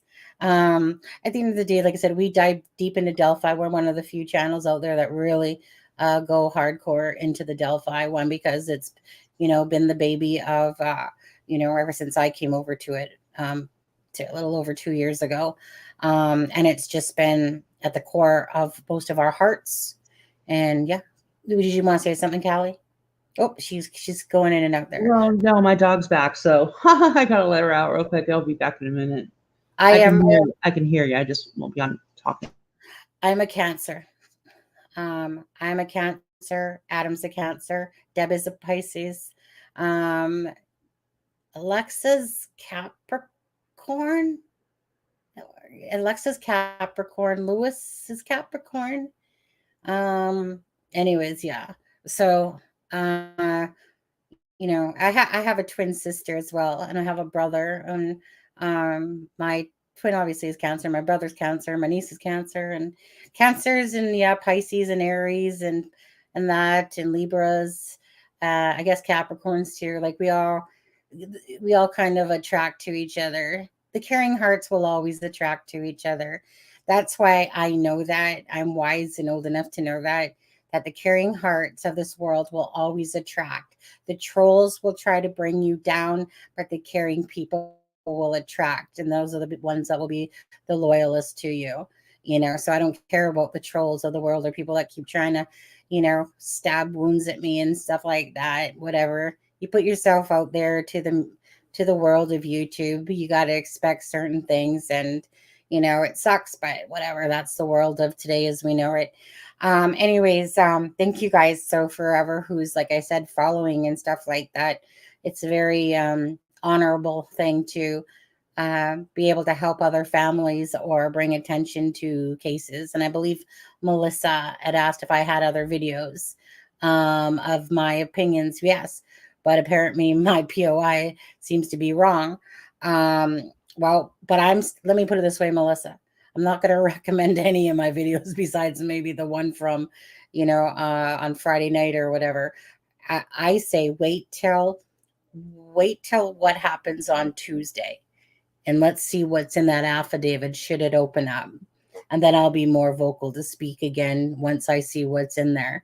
Right now, I'm just playing like anybody, because everyone knows that this Richard Allen, it's like a freaking Jack in the Box. You want, and out comes this freaking guy out of nowhere. He doesn't match any of anything. Like, you just don't even know where this alien came from, basically. And so this means nobody got it right. None. So for that fact, whether these theories come to fruition or not, this guy, Richard Allen, was on nobody's radar. Maybe somebody's radar, somebody out there somewhere, but he definitely wasn't on most of any YouTuber's radar. And so it's perplexing. It's literally perplexing to know that this guy, Richard Allen, popped his ass out of nowhere. And, who are you, dude? And where what's perplexing about it is not only did this guy pop out of nowhere, but, well, where's the connection to Liba? Where's the connection to Kagan Klein? This guy literally has no social media life, really. And so Alexa Lewis have a channel? No, they don't. No, they don't. But anyway, so yeah, so it's like, not only, like, it would be one thing if you could kind of find the connection between Richard Allen and Kagan Klein.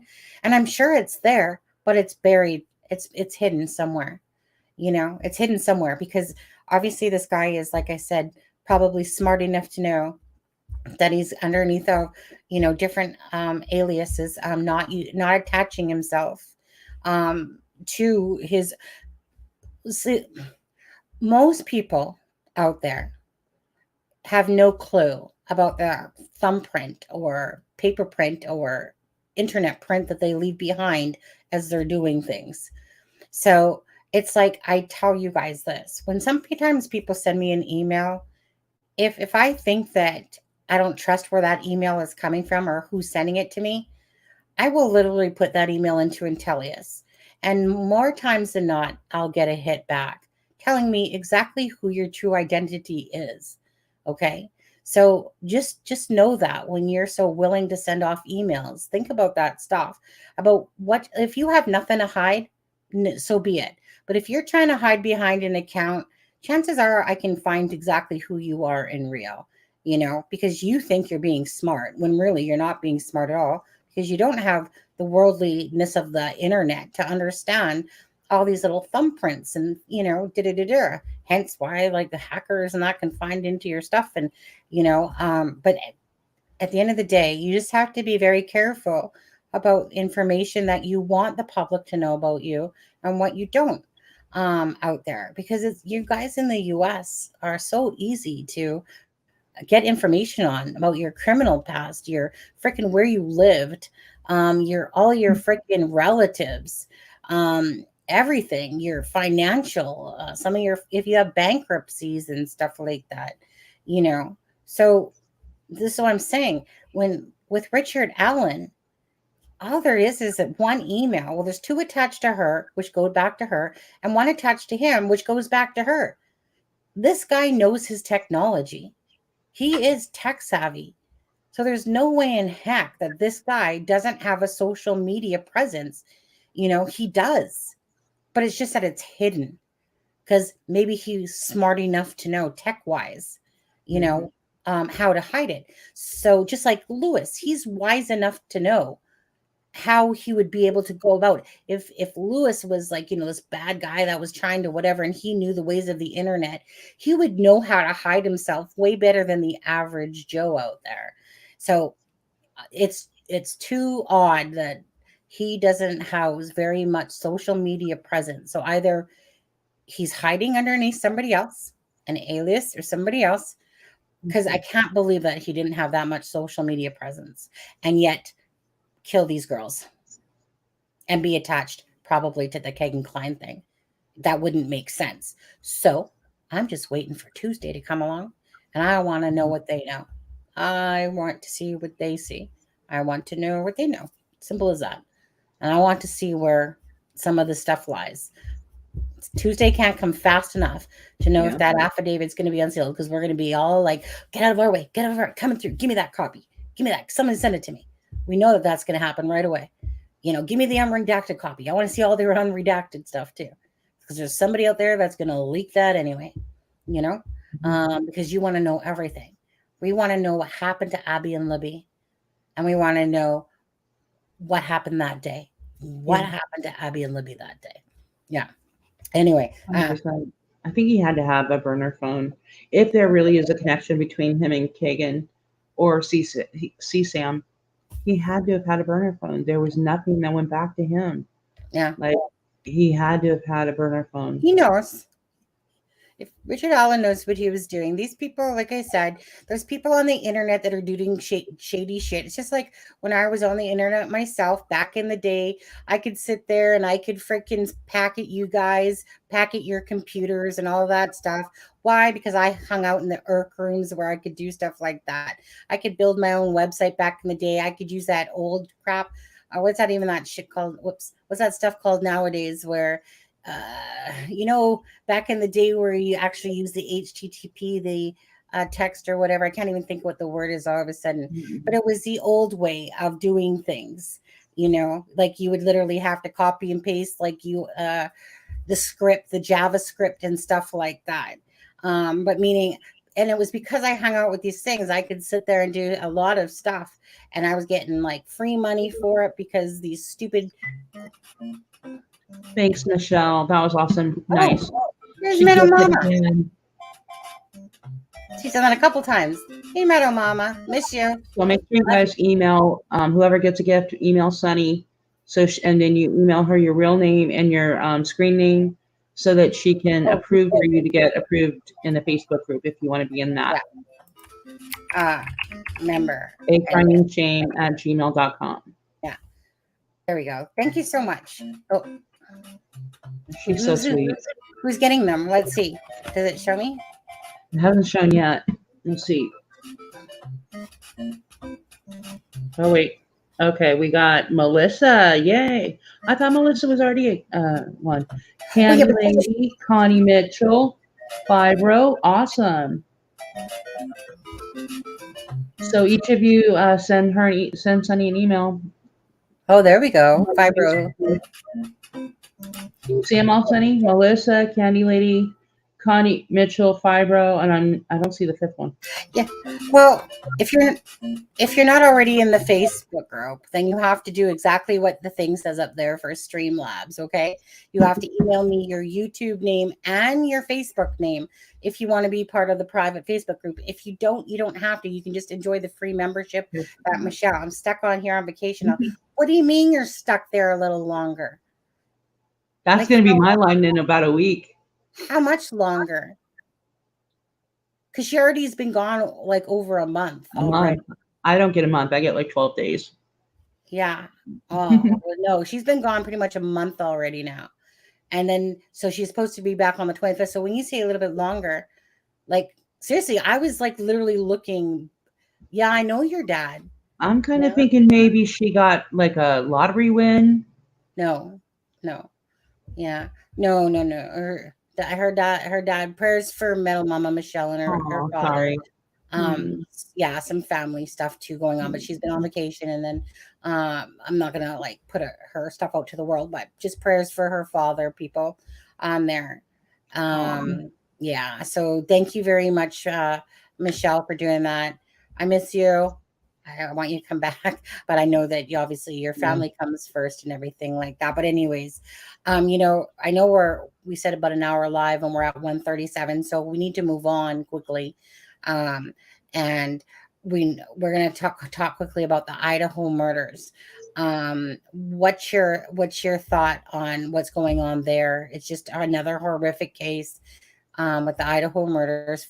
I'll say 4 children because that's what it feels like to me. They were 21 years old, and they still haven't caught the suspect that's killed them. Do you think it's an old boyfriend type of feeling vibe that do you think it's an old jealous? It is kind of looking like that. They had a presser today, which probably a lot of channels covered that. It's really sad. I don't know what to think yet, but they only supposedly cleared the Uber driver, the guy that in the hoodie that was at the taco stand, and the 2 roommates that were not murdered. They kind of went in circles at the end when somebody asked about the boyfriend of Kallie. And I don't know about that. I don't know, because the girls supposedly were calling him. I don't know. I mean, I haven't watched this one very much, but what I will say is that it's very possible for if he was the killer to not just kill her or the other girl, and to kill more than just her or the other girl to make it look like it wasn't him.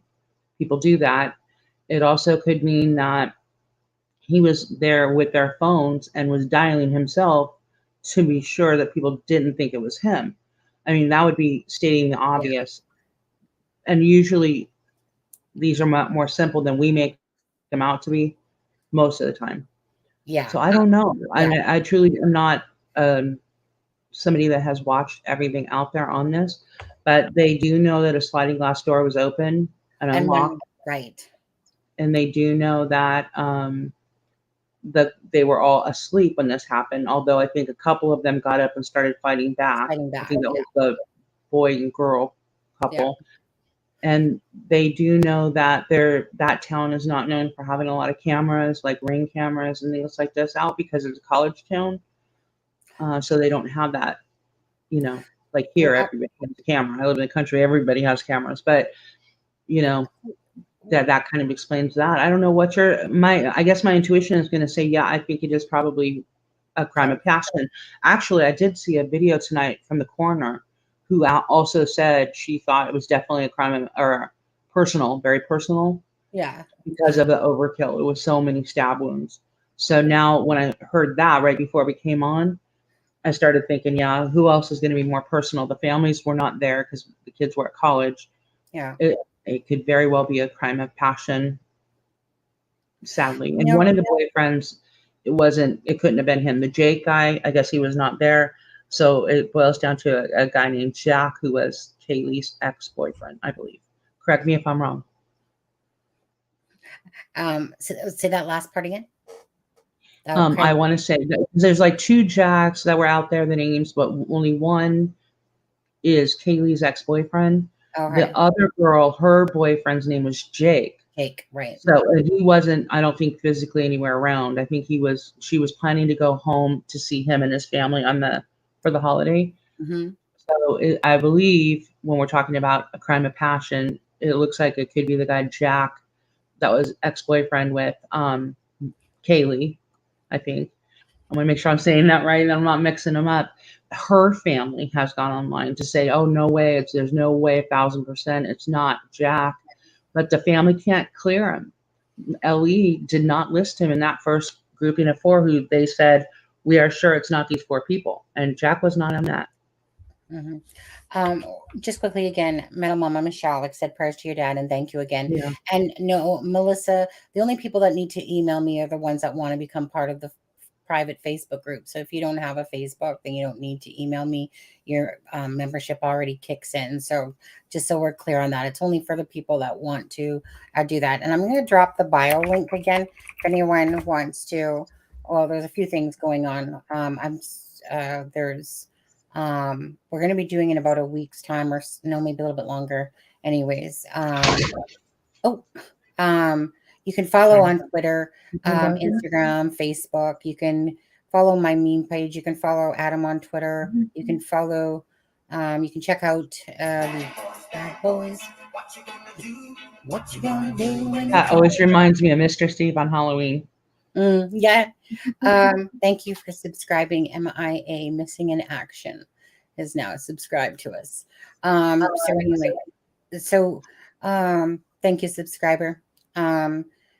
What I was going to say was this in chat, though. I'm curious. Do you guys think this was a crime of passion?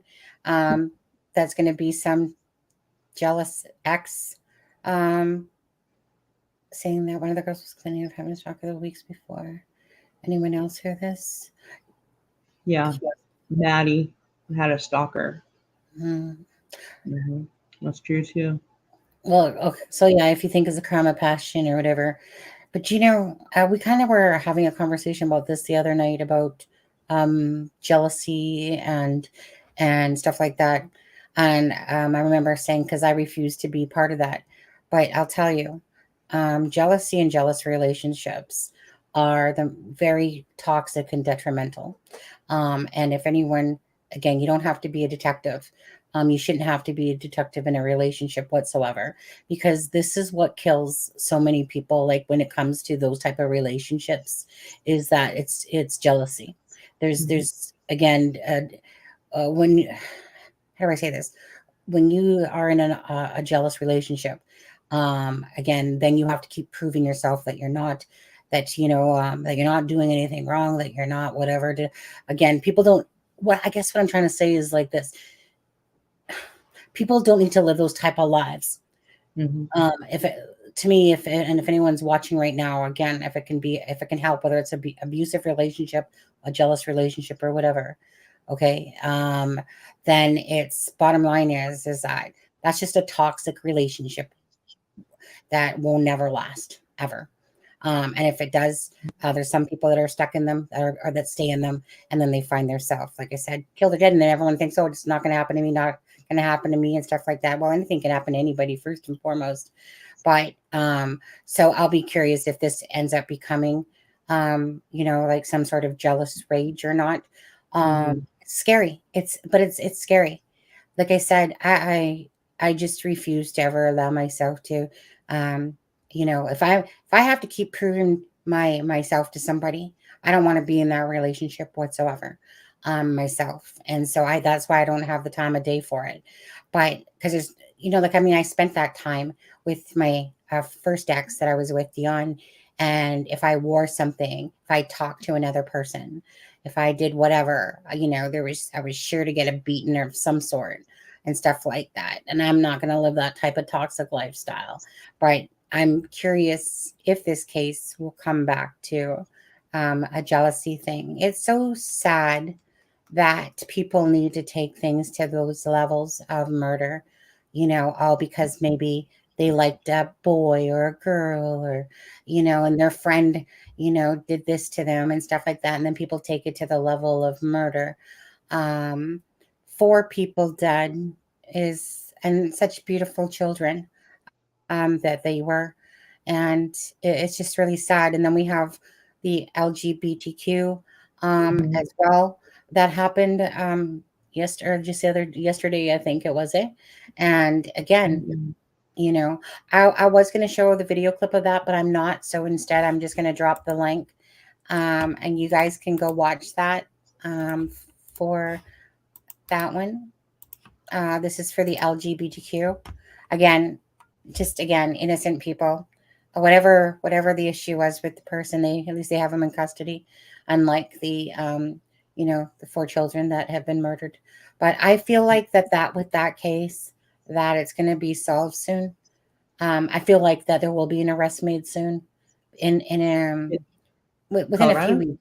Yeah, no, or the Colorado one's Iowa? already been arrested. In Idaho, sorry. I think it's crime of passion too.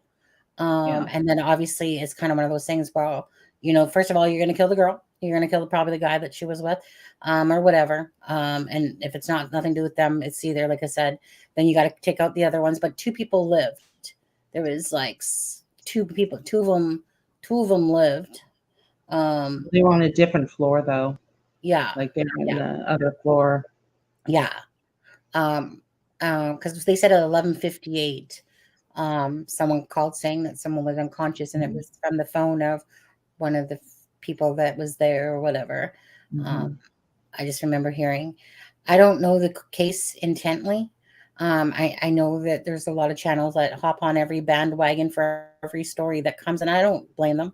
It's whatever they want to do because there's all these cases going on all the time, and some of them hit the news a little bit bigger than other ones do, and stuff like that. But at the end of the day, it's about bringing awareness to people. And I kept seeing this one about the 4 children that were murdered. I remember when it first happened and it came out on the news there, and I was like, oh, another one. And then of course it was, everyone at the channels I kept seeing all popping up doing, their things on it too, because it's like 4 innocent people, murdered by probably one person. And it's probably going to be some sort of crime of passion, is what it will probably be. Sunny, I thought your name was Angela. I'm Mhm. sorry, it was the first time here. No problem. My nickname is Sunny off of my real name, in real life, by the way, which my real name is Sonia, and Sunny is my nickname that my mom had given me. Sunny or Sunshine, either one. Some people don't think so. Some people think I'm Cloudy Injustice. No, that's Tom Webster. But Oh, God. anyways, 2 of the girls had such a close relationship. It reminds me of Abby and Libby.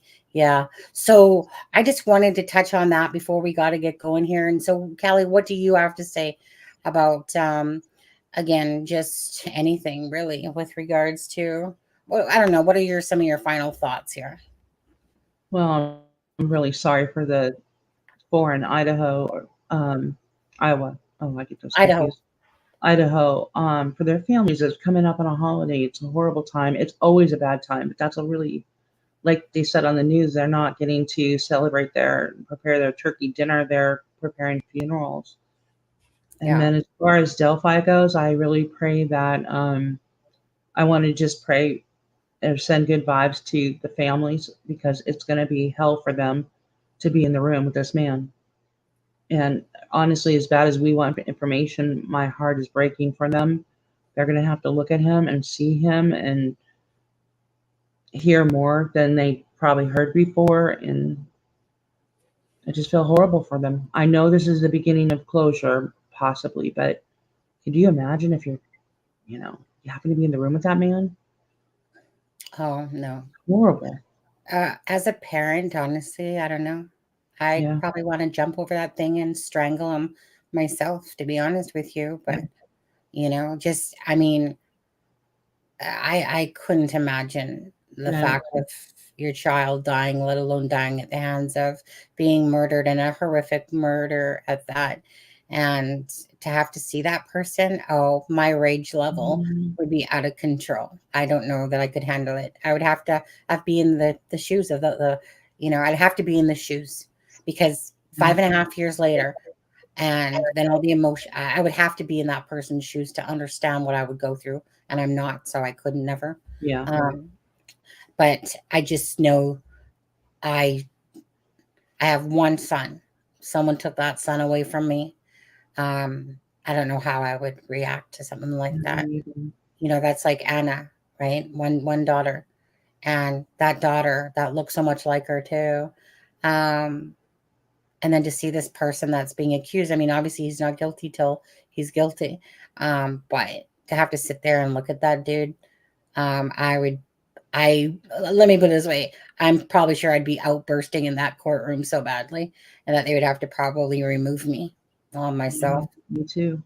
But you'd have to stay in control, because you have to force yourself to stay in control, because obviously you want to be able to hear what's going on and not lose your shit, even though as much as you want to lose your shit.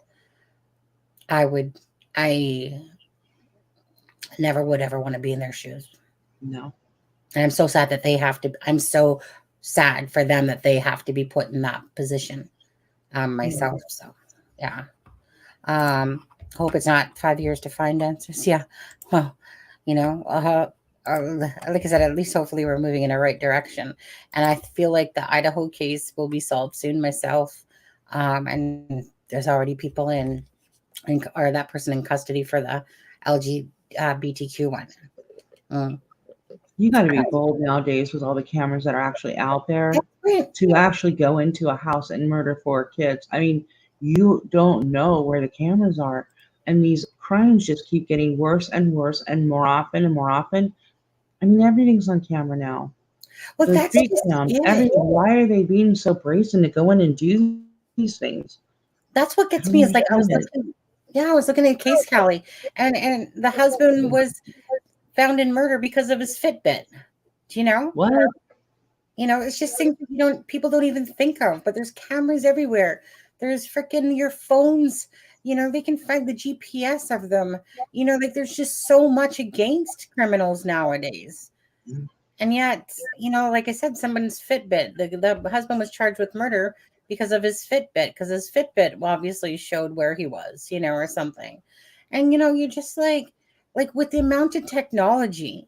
And then that's what gets me is like Suzanne Morphew case happened, eh? And then not too long after that, then what's her name? What's her name?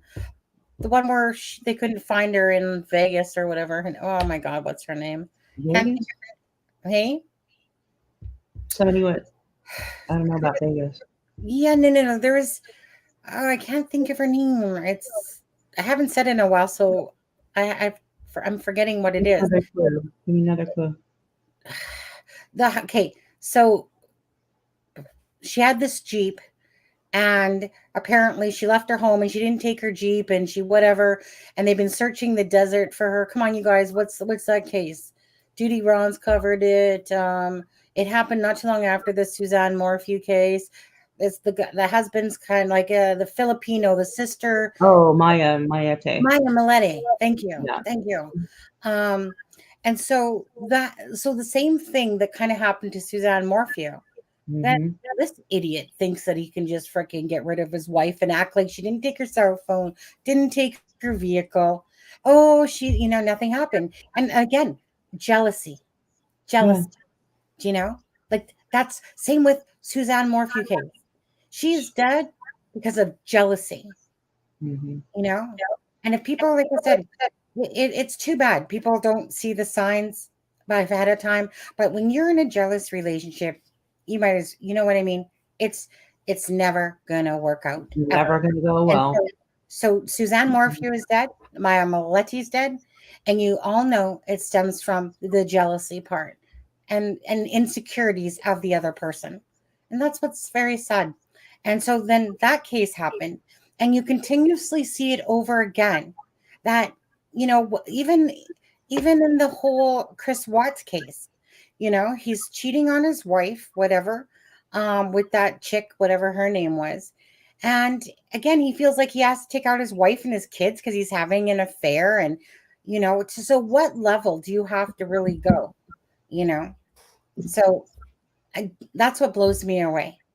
And like I said, I mean, life is a bunch of learning experiences for sure. But Yeah. it's sad because, like, I'm sure that Suzanne Morphew would have never have thought that her husband would have killed her. Sorry, even though he's not, he was in jail and he's not, whatever. He murdered his wife. I could care less. The guy totally murdered his wife. And they just need to find her body.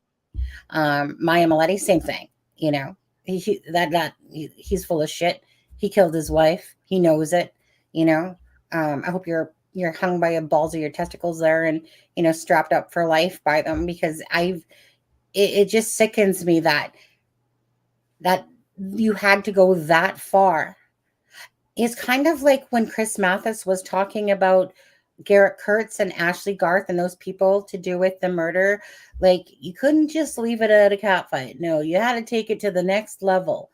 You had to kill Nicole Bowen. Look at OJ. Oh my God, there's another one. OJ Simpson, guilty as shit. Guilty, guilty, guilty. And if the glove don't fit, must have quit. Whole act. I watched that thing from start to, but it's just He so. admitted it by now. You know that, right? Well, are you saying that he admitted it when he kind of was on that interview and basically knew that Yeah, he wrote a book and everything, and then the Goldman family got the rights to it, and then he interviewed, and he, it's his voice in the book. Yeah, I heard the audio book of him where he's reading the audio, but like he's the author and he's reading it. Yeah. I just like, and that's what I mean, right? Like, there's murders usually happen for certain reasons. Like, you know what I mean? There's certain groups. You got your jealous rages, you got your complete psychopath, there's whatever. And, I think that there's just pure evil, but there's always usually the same reasons, in a sense, kind of like why marriages fail. So either usually money is one of the top factors, cheating, infidelity. It always breaks down to certain things, and no different with Abby and Libby. It's going to break down into the drugs, power, money thing. But they all break down into the same thing. It's just that it just depends on how, say, violent or the crime scene was, or this or that, and how far people will take things. Some people will just strangle you. You're dead. Let me go bury you. Other people will saw your body in half, freaking stick you in a suitcase, And, so then it just becomes about how gruesome, how far did they have to take it? What level of anger did they reach inside themselves to be able to do something like that? I don't know. I just know that. Do you like the poems? What poem was that? Was there a poem? Was there a poem? Did I miss a poem? Yeah, he said something nice about you. Oh, I missed it. A poem by McDougall. Roses are red. You're looking fine. Sunny Justice 69. Oh my goodness. That was cute. Cute. Yeah, it was funny because I was thinking to myself, oh, I really need to make a 69 mug. One with the 69, because I haven't done that yet. I made a really cute YOLO mug, by the way. It is cute, I find. It is cute. It is cute. And you know what? I feel like I'm going to show you it because I think it is really cute. I like unicorns. I don't know about you guys, but I was having a unicorn night yesterday. And where is that little mug? Well, yeah, that's it. Okay. Oh, the Christmas scrunchie was really cute too. I like that one too. I don't drink coffee or anything, but I might get the scrunchie. Hey? Oh, the I don't scrunchie. drink coffee, but I might get the scrunchie. Yeah. You see my, whoops, can you guys see my YOLO cup? I made Oh, that I'm sorry, yesterday. Verbal. I'm sorry, Yeah. Verbal. His What brother happened? died. Verbal. Brother I died. So sorry. was born in 69. Oh, yeah. Um, so sorry about your brother. Great year to be born, though, on there. But yeah, so he would have been 53. Alexa wants pink and bling. Hey, Alexa wants it in pink and bling. pink and bling. Well, I know she said pink here, but before she said bling, so we know. I know Alexa likes Yeah, bling. she popped in to say that. Yeah. Let me just find, hold on, where's the scrunchie? The scrunchie is really cute. Isn't that cute? It's a gingerbread. There's a gingerbread line. There's a what's the things called? The frick why am I forgetting them? The soldiers, the Oh yeah, nutcrackers, the nutcracker line.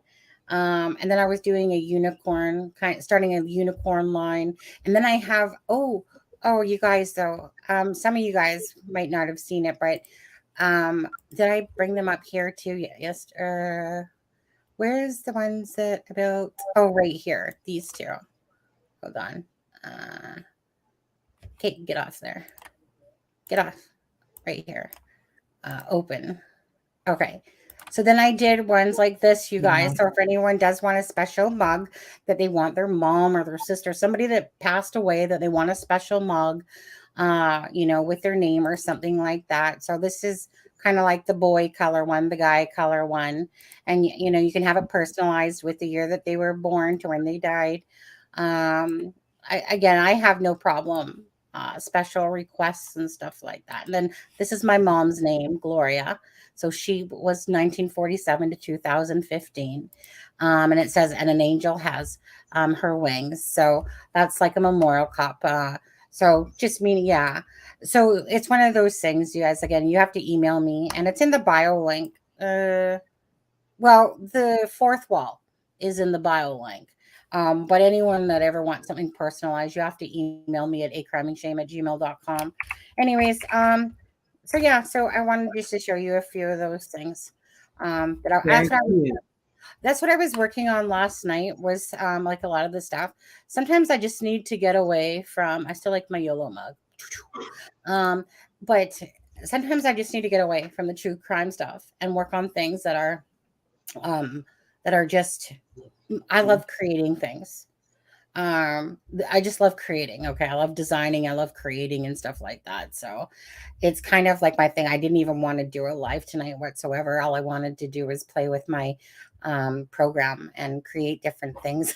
I was like, no, I just want to relax tonight. But anyways, but then I thought, no, I'll do a live for an hour. It's been 2 hours and 3 minutes. So when did your mom my mom passed away in 2015.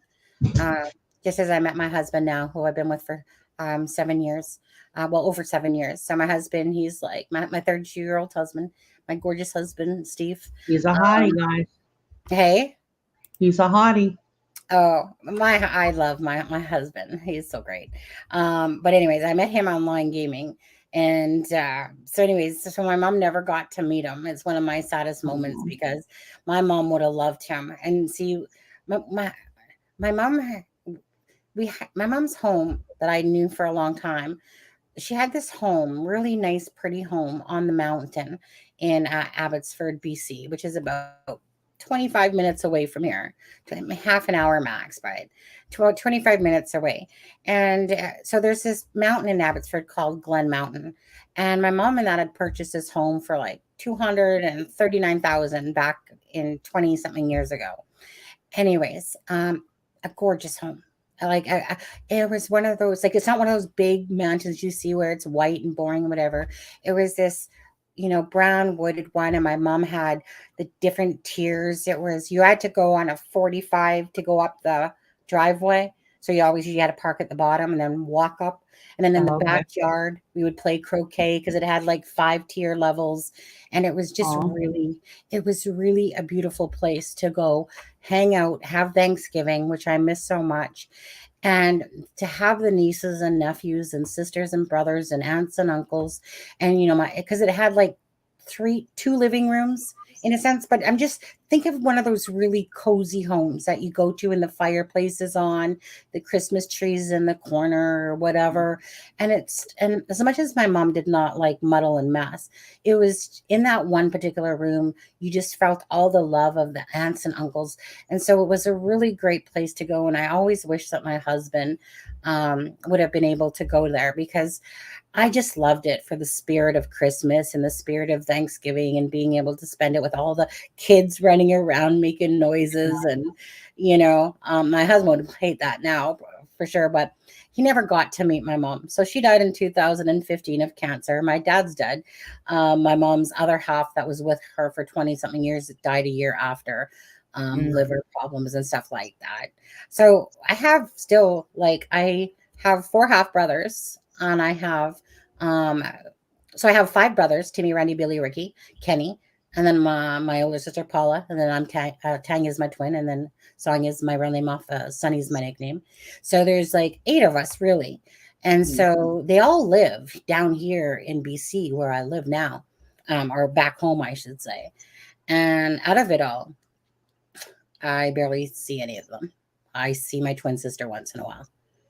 And my other brothers, my dad stole our brother, my one brother, when he was younger and took him off to England. So I didn't really see him too much. Didn't really know my dad. My real dad's a big loser. My mom's name is Paula. Oh, poor you. Is she narcissistic by chance? But anyways, yeah. So, like I said, I really don't. I've never been really one to tell my whole life story, right? As I do on here more so. I don't really care. I got nothing to hide. I don't usually tell people my life story about certain things because I've just always been more private about that. But I know that me saying things can also help other people that understand that, like I said, I have a dysfunctional family and they're very dysfunctional and they are very opinionated, way more opinionated than I am. And my twin is fraternal, not identical. And we're both left-handed and we're both very creative. The family is very creative. We have a bunch of musicians and creative people in the family. And I don't really see my Timmy, Randy, Billy, Ricky ones too often. I've seen them when we were younger so much, but I don't really hang out with the Brown side of the family, only because I've lived away most of it. I've literally stayed away from the drama. So when I say that I don't really like drama, I can play around sometimes with it, but I really don't like drama because I just don't have the time of day to be asked for that stuff. That's why I stayed away from my family for all those years because I just didn't want to come home. I came home once when I was 26. I walked into a shitload of fighting going on in the family. And I was like, wait, what's going on here? My brother hates my sister. She's wishing he was dead. I'm dead and blah, blah, blah. What's going on? Hell did I walk into? Then when my ex-husband I was with, we moved away to Alberta, then I was like, okay, because I just didn't want to be part of that drama. Everyone was so cynical and so, they would disown you in a heartbeat. And I couldn't understand this because family just doesn't do this to each other. Oh, she is a wonderful lady. Good. And so then I came back to it and it's just drama. And I just refuse to be part of the drama. I just don't really allow it in my life. And so I joke around. I don't care that people really want to bash me on here and stuff like that. The true people that I care about or care about me will be strong because, again, we have that passion for caring about people and stuff like that. I'm tough when I need to be because I don't need the extra drama in my life. I just don't. There was some drama today and I was just like, dang it. It's just like, it's like it just needs to stop. I'm not here for bullshit and that. I'm just here to try to, do nice things and stuff like that and help people out. But there always has to be people that want to involve drama in everything. And there's no need of it. And I just couldn't be asked. So I would rather have very limited friends in my life, in my real life. And I would just rather spend it with my husband than be part of a world that's always just causing drama and trying to hurt people instead of being helpful to people, So that's why I don't really see my family too much because why? I go over there and they're just going to be grumpy and bitchy anyway. So if I want that, I can just fricking come online and listen to a troll if I really want to.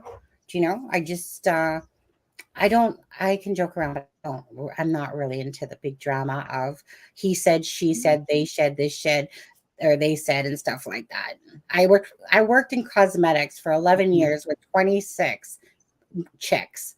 Okay. Freaking, and a lot of them I love to pieces. But I stayed away from the drama. When they went for lunch upstairs, they went upstairs, I went left.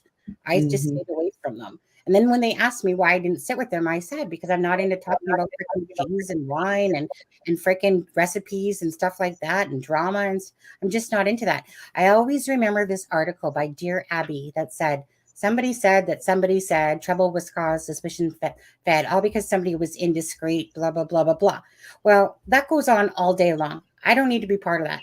That's why when a true friend is a true friend, when you say something and you build trust with someone and stuff like that, then it's kind of like, you know what I mean? You're accountable for that. So I just like being a part of this person said this about you or this and this and this. Don't care.